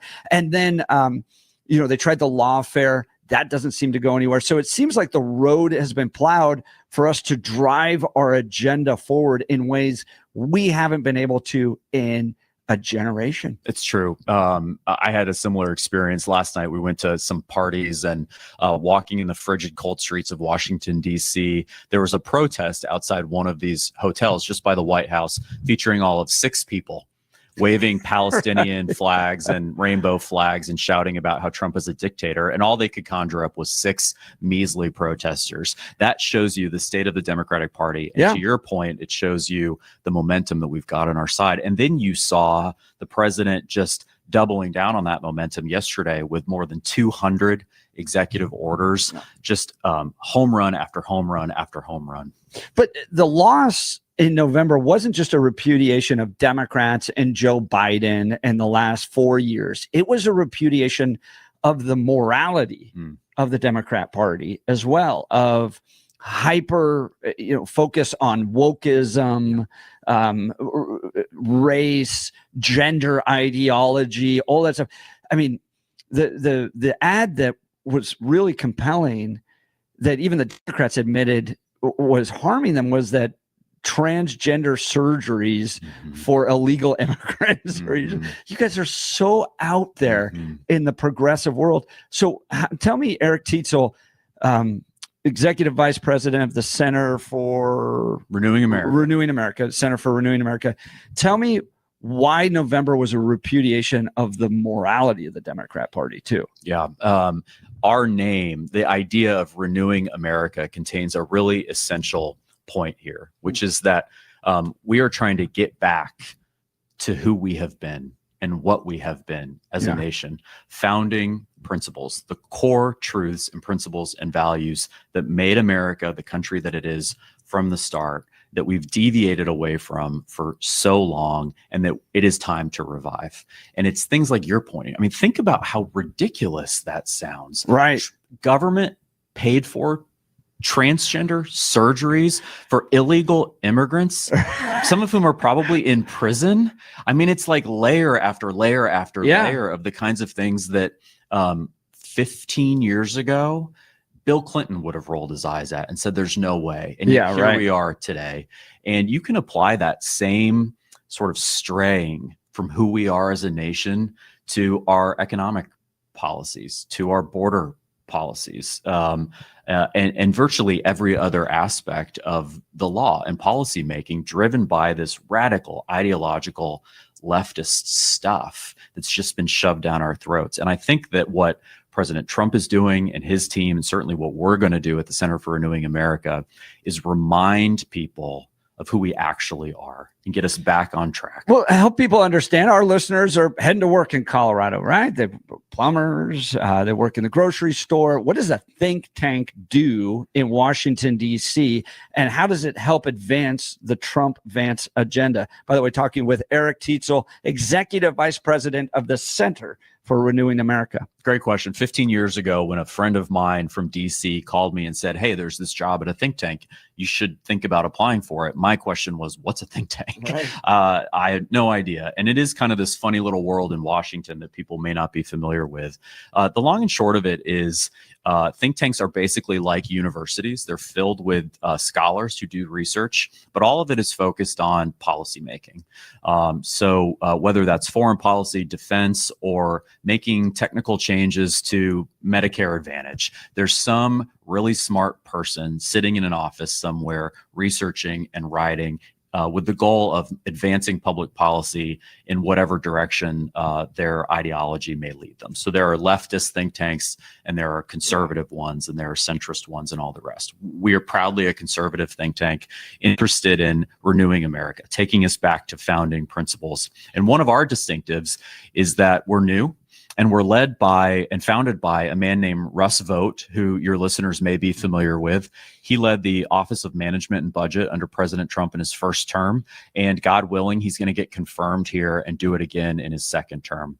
And what Russ has this unique ability to do is to be grounded in conservative principles and ideology. But because of his years of experience working within Leviathan, he also has the technical expertise to know right where to throw a wrench in order to stop those gears from moving and bring the thing down. So we help with that, whether it's the policy research or the sort of wraparound services that you need to turn an idea into a policy. People out there who work for a business will understand this. It's one thing to be an inventor, right? To have an idea. It's another thing to be an entrepreneur. The difference between an inventor and an entrepreneur is the ability to turn your idea into a business. Right. And in policy making, it's the same thing. It's great to have an idea, put it on a piece of white paper, and send it out the door. It's another thing to know how to hit the ground on Capitol Hill and educate members about what you're trying to do. And that's what I'm interested in talking to you about, because you have all this experience on Capitol Hill. Okay. And we've got a lot of great ideas coming in with the Trump administration. I put out a poll the other day. How many people does Donald Trump have to deport for you to believe he was successful in his first term? And it was like 90% said 20 million. Wow. Okay. So, right. We have these expectations of our government leaders. Now, you have worked for years. You were Josh Hawley's chief of staff on Capitol Hill. Yep. What is the likelihood of Donald Trump actually achieving his agenda over the next 4 years with this makeup? The likelihood is high that he's going to make significant progress in the right direction. But we do have to take advantage of the moment. And one of the things that's exciting to me about this time is that at least right now, everybody is aligned and saying the right things and taking some steps in the right direction. Now, the rubber is going to meet the road. Right? We're going to have a spending fight before too long, and you're going to see the same old issues that have always arisen, where parochial interests and special interests and members feeling beholden to those donors in their district or whatever it might be, and all of a sudden things start to get difficult. But I'm glad you pointed to a poll of actual people, because that's the difference maker. If this town had elected the president, it would not have been Donald Trump, but the American people did, and they did it in a resounding way. And one of the things that we can do as a think tank, and that partners of ours in the movement can do, is remind elected officials and other stakeholders that the president of the United States was elected by your constituents with a mandate for change. And if you don't assist him in following through, there are going to be repercussions. Can we talk about the budget? Because you brought that up. This was a big thing in Colorado. We had Greg Lopez, Lauren Boebert, and Lauren Boebert on our show pointed out that we're still basically funding Nancy Pelosi's budget these days, that there hasn't been much changes to it. Why can't Mike Johnson get that? I feel like out of all the stuff that Speaker Mike Johnson should do is get the budget and get away from these omnibus spending packages where we just throw everything together. And if you don't vote for it, you're not supporting the troops or whatever it might be. Can they up there get to single issue budget items and actually put together a budget? It's the time is now. They got to do it. And we believe that it was a good idea to kick the can into the Trump presidency on this last budget fight, even if that meant that you were extending funding that had pre-existed, because it was better than the alternative. And the alternative was another corrupt, swampy omnibus bill that would have taken the entire appropriations process out of President Trump's hands until September of this year, September of 2025. That was unacceptable to us. So we said, fine, kick it into March, and let's let President Trump and Russ Vought and the rest of this administration get their hands in there and start to make changes to our budget priorities as early as they possibly can. Talking to Eric Tietzel, he's the executive vice president of the Center for Renewing America. You can go to americarenewing.com, americarenewing.com. Key priorities for God, for country, for community. Their mission to renew a consensus of America as a nation under God with unique interests worthy of defending that flow from its people, its institutions, and history, where individuals' enjoyment of freedom is predicated on just laws and healthy communities. So, as you mentioned before, Russ Vought with OMB in the past administration, are you seeing, from your perspective, Trump fill his administration with good people at all levels? Do you think he's coming in a lot more prepared than he did in 2016?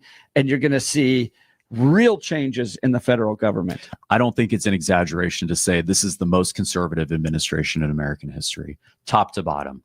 I was just talking to a guy last night at a party who is the director of the Office of Legislative Affairs. Okay, this is the president's Capitol Hill guy. And his background is working for conservatives like Matt Rosendale and the Freedom Caucus in the House. No one has ever given that job to someone with the conservative bona fides of the guy who's got that job right now. And he's then hired a team of similar like-minded people. If it's true at OLA, now think about Kash Patel at the FBI. Think about what Pete Hegseth is going to do at DOD, Russ Vought at OMB. I dare someone to go back through history and find a cabinet that has been as ideologically committed to the founding principles of this country as the one that we've got in place. Now, I'm putting on my Billy Thorpe hat, my co-host, who is more independent, we like to say, on this show. And Billy, you can't hear him because you don't have the ears. But my guess is his question, and Billy, you can correct me if I'm wrong, but your question would be, okay, they're conservative in their bona fides, but for instance, Pete Hegseth has never managed anything nearly the size of the Department of Defense. Kash Patel doesn't have executive leadership experience like that came in the Biden administration. So what's your response to people that go, well, they may be committed ideologically, but what about actual management experience? Your thoughts? Anthony Fauci had a lot of management experience, and look how that turned out. I mean, we need to have stopped. It's time to end the tyranny of the people who've been doing this for a long time, and therefore are next man up. We need people who haven't learned all the wrong things to come in and fix these institutions. Yeah. But is that just change for change's sake? Absolutely not. It's not pulling some guy off the street and making change, although some guy off the street would probably do better than a lot of the yahoos that we've had in these jobs for a long time, if only because of common sense, right? But these are people who have incredible qualifications. They're just not the typical ones. They're not the swampy ones. Pete Hegseth served in the military.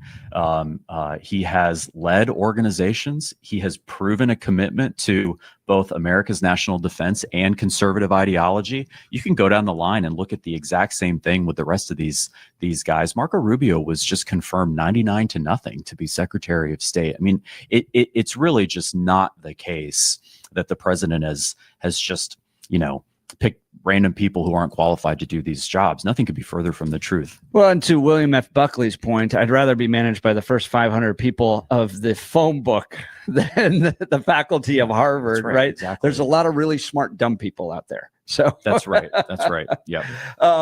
So talking with Eric Tietzel, he's the Executive Vice President of the Center for Renewing America. If you want to learn more about Renewing America, go to americarenewing.com.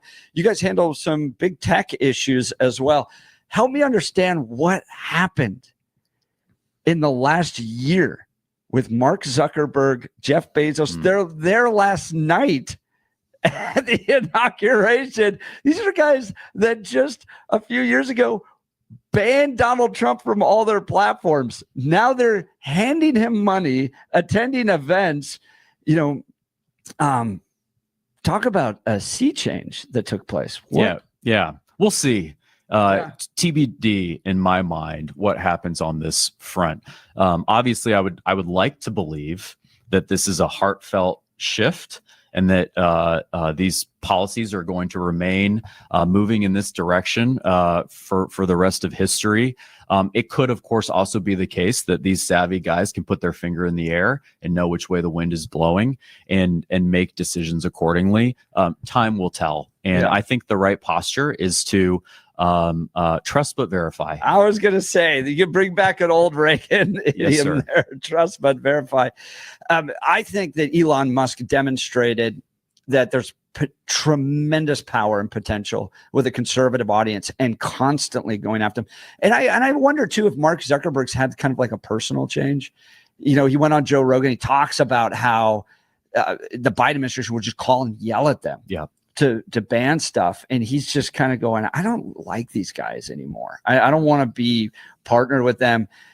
Joe Biden goes out yesterday as a dismal failure. To sit there and listen to Donald Trump during the inauguration, all but essentially turn around and go, you're the problem. I don't think Mark Zuckerberg or Jeff Bezos wants to be connected with that anymore. Well, as a follower of Jesus Christ, I believe in redemption. That is certainly possible. And I've also heard from friends who do Brazilian jiu-jitsu that you can't do that for too long without starting to think about things a little bit differently. Toughen up a so little maybe bit. that's helped too. Testosterone kicks in. No Yeah. more beta male soy boy stuff. All right. So joining us, Eric Titzel, Executive Vice President of the Center for Renewing America. Think tanks are going to have a major role driving the Trump agenda forward. They put a lot of pressure on lawmakers. Very, very important organizations. Learn more about the Center for Renewing America at americarenewing.com. Eric, thanks so much for taking time to join the Jeff and Bill Show. Always the best. Thank you, Yeah, Jeff. absolutely. And the Colorado connection. He was at CCU at one point. Yeah. All right, we'll continue. Coming up next is William Wolf. Yes, this name, the executive director of the Center for Baptist Leadership.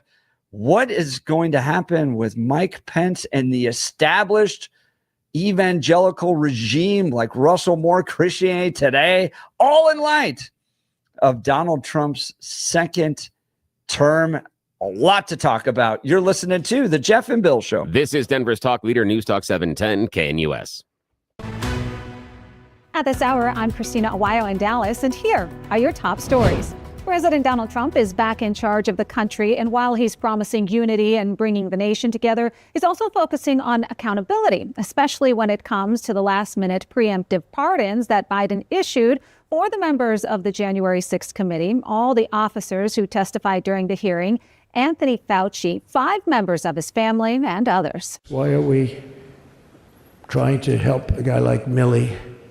Why are we doing Milley? He was pardoned. What he said. Terrible what he said. Why are we helping some of the people? Why are we helping Liz Cheney? I mean, Liz Cheney is a disaster. She's a crying lunatic and crying Adam Kinzinger. He's a super crying. I never saw the guy not crying. He's always crying.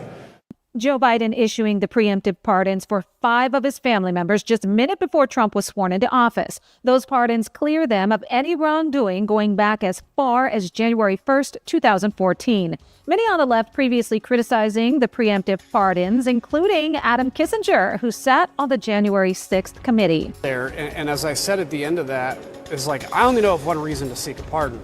Because you're worried that you're guilty, that you committed a crime. That's what you need to know at this hour. In Dallas, Christina Awayo, Salem News Channel.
Welcome back to the Jeff and Bill Show. I'm broadcasting live here at the Heritage Foundation and having a ton of fun with friends just swinging by, saying hi, jumping into the conversation we're having here on the program. William Wolf, he's the executive director of the Center for Baptist Leadership. Okay, it sounds very formal, and it is. But what I love about William is he is taking on what is known as the regime evangelicals. That's right. All right. So That's these are the Russell Moores, Christianity Today, that found a great home in the Bush administration and then just kind of adopted and adapted into the Obama administration. And then Donald Trump showed up and they hated Donald Trump. I mean, terrible hate towards Donald Trump. He's an abandonment of Republican principles, and Christians are sacrificing their principles to support Donald Trump. And now DJT's won a second term, and these guys are just at a total loss. Like Mike Pence is kind of part of this too. Sure. I mean, Mike Pence comes out with an op-ed, and people are just like, we don't care anymore. It's amazing to me what has happened to these guys. Give us some insight into where these regime evangelicals kind of stand now. Yeah, that's right. That's a great framing there. So I run the Center for Baptist Leadership, but before I launched that, I worked here in Washington, D.C. for 10 years, and I actually worked in the first Trump administration as well. And so I was an early Trump adopter as a Christian and supported him in the primary too, and particularly because of Trump's perspectives on trade and immigration, which I knew were really important for the American people and that Christians should care about. But the evangelical establishment, these regime evangelicals, were unprepared for a political figure like Donald Trump, a man who spoke so bluntly, so forthrightly, who appealed to working class, blue collar Americans who have just been ground down in this country. And quite frankly, Jeff, the evangelical establishment, sort of the neocon evangelicals of the Bush era, they really have little to offer those people. And Donald Trump did. I mean, so I'm amazed by it for two reasons. One, the dramatic shift, right? Because I was a neocon Bush. And what broke me on all of it was watching what happened in Afghanistan and Iraq, where I was like, we sacrificed billions of dollars in our own blood. And the people wanted nothing to do with the worldview we were trying to promote, right? So, I mean, the minute we could leave, they kicked out all the girls out of schools and all that stuff. But then also, the fact that these are generally smart people like Russell Moore, Mike Pence, they're not idiots. They're smart people. But why can't they get it? That's the weirdest thing to me. They can't seem to adjust at all. And now have found themselves kind of wandering in the wilderness. Yeah, so maybe one of the best explanations for this is these people bought in entirely to the end of history idea. Francis Fukuyama, the end of history, post-World War, post-Cold War, it will be sort of the eternal sunshine of progressive democracy in America and around the world. No more ugly nationalism, no more national sovereignty, the rise of the European Union, the rise of the global state. And that's what they sort of put all their Christian chips in on. And then here comes Donald Trump crashing back in. History has returned. And now national sovereignty issues are rising to the top of the most important issues facing people in America and all around the West. Look at Europe with mass Muslim migration. What does it mean to protect the integrity of your native population? In France and Germany and England, we get Brexit, then we get Trump.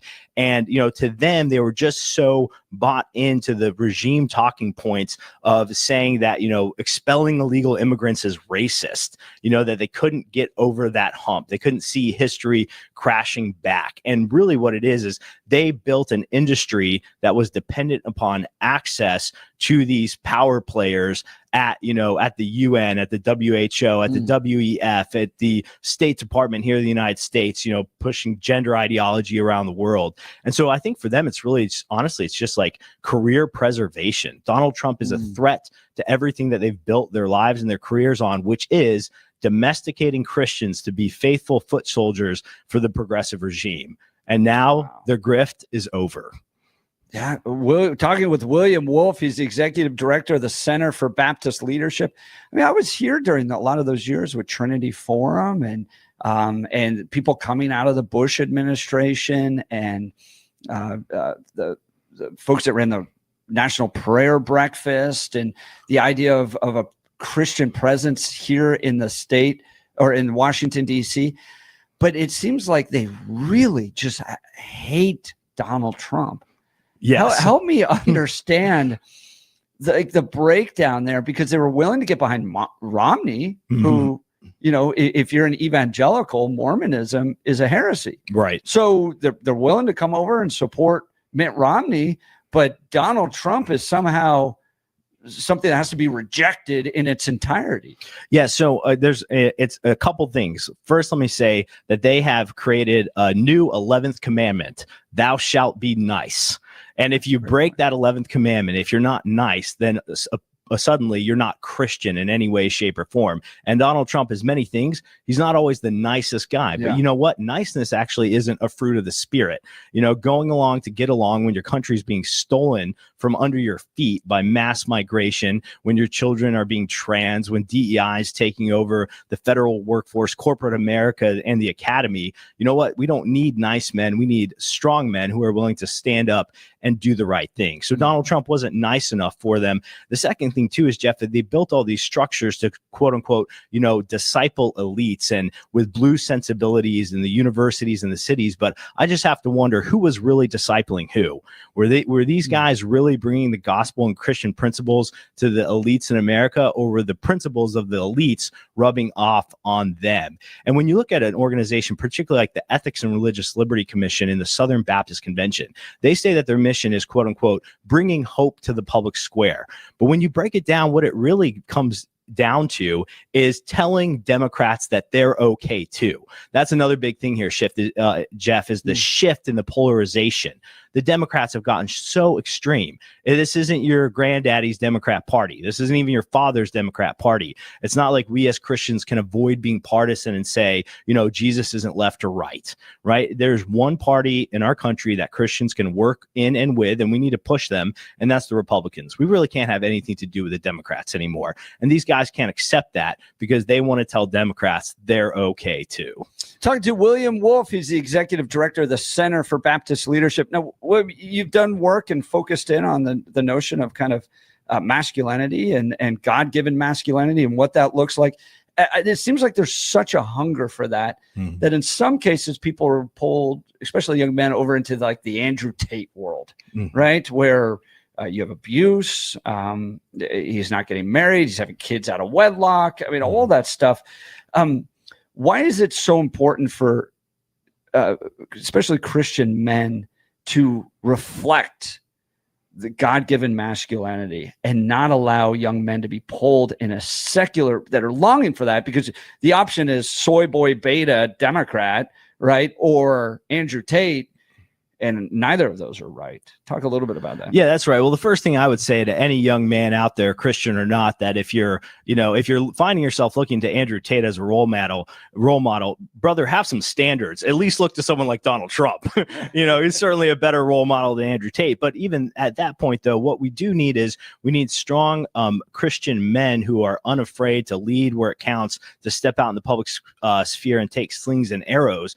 But really what this is a subset of is the multi-decade war on men in America, really fostered by the feminist movement, saying that men and women are equal in all ways, shape, and form, are interchangeable. They're trying to drive women into the workforce, you know, and take them out of the home, which is where God made women to have children and to be helpers for men. This is biblical. I know it's probably controversial even to some of your listeners. That doesn't mean women can't ever work, but there's only one sex that can have children, and that's the woman. And those children need to be raised. And then the men need to make sure that they're providing for the home. And that whole vision has just been utterly attacked by feminism. And so, you know, now we are 70 years into the feminist experiment. Now we're saying that men can become women and women can become men. And so men are starving for people who are going to tell them it's good to be a man. It's okay to be a man. It's okay to take agency, to be strong, to lead, to not always filter everything you say through some sort of like corporate HR school marm jargon, and worry about offending people. So where are those guys going? Well, I said in this conversation online once that starving people will eat garbage. So these starving young men are finding terrible sources like Andrew Tate because of a lack of bold masculine Christian leadership. And so, there are guys out there that are doing good work in this area. People like Michael Foster, he's a Presbyterian pastor in Ohio. I can think of some Baptist pastors I know and love, like Michael Clary and others. But we need to raise a generation of new masculine Christian leaders in the public square that tell men, hey, it's okay to be a man, but be a man in a good Christian fashion. Talking with Russell. Please no. My head is my next question. Talking with William Wolf, the executive director of the Center for Baptist Leadership. William Wolf, executive director, Center for Baptist Leadership. You can follow him online at William_E_Wolf. That's William_E_Wolf. When we come back, I want to ask you, what happens to Mike Pence? What happens to Russell Moore? What happens to those institutions that were created?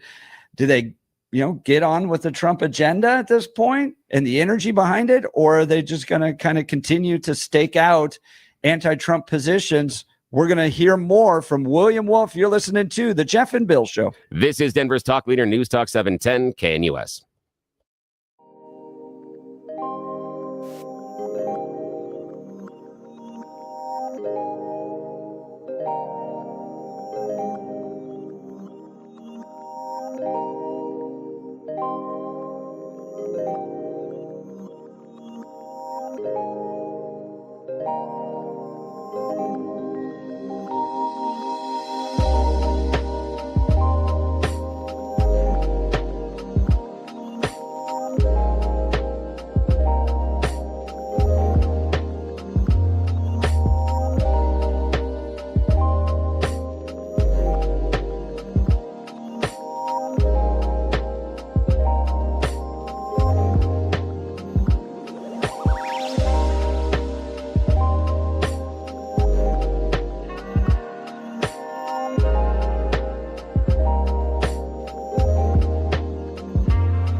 Welcome back to the Jeff and Bill Show. We are broadcasting live from the Heritage Foundation, and joining me is William Wolf, Executive Director of the Center for Baptist Leadership. All right, so evangelicals have had an interesting journey. We're very excited about Mike Pence. Mike Pence was a great first addition to the first administration of Donald Trump, but now he's out. Now Russell Moore is out. Megan Basham, her great book, Shepherds for Sale, showcasing just how progressives have infiltrated these great evangelical institutions. But you are building one to confront the progressive drift of the Baptists, right? Tell us about that. Yeah, that's right. The Baptists are America's largest Protestant denomination. We have 47,000 churches, 14 million members. It's a critical American institution for faith in America, for our civic life together, for virtue in our public life. And it has been intentionally moved to the left for the last 10 years. That's important. Yes. Right? It didn't just drift. No, it's been steered. Yes. Okay. So just as we see how wokeness, DEI, CRT nonsense has taken over the academy, and Chris Rufo is fighting it, the wokeness, CRT, DEI, woke nonsense is taking over corporations, and people like Robbie Starbuck and other out there fighting it.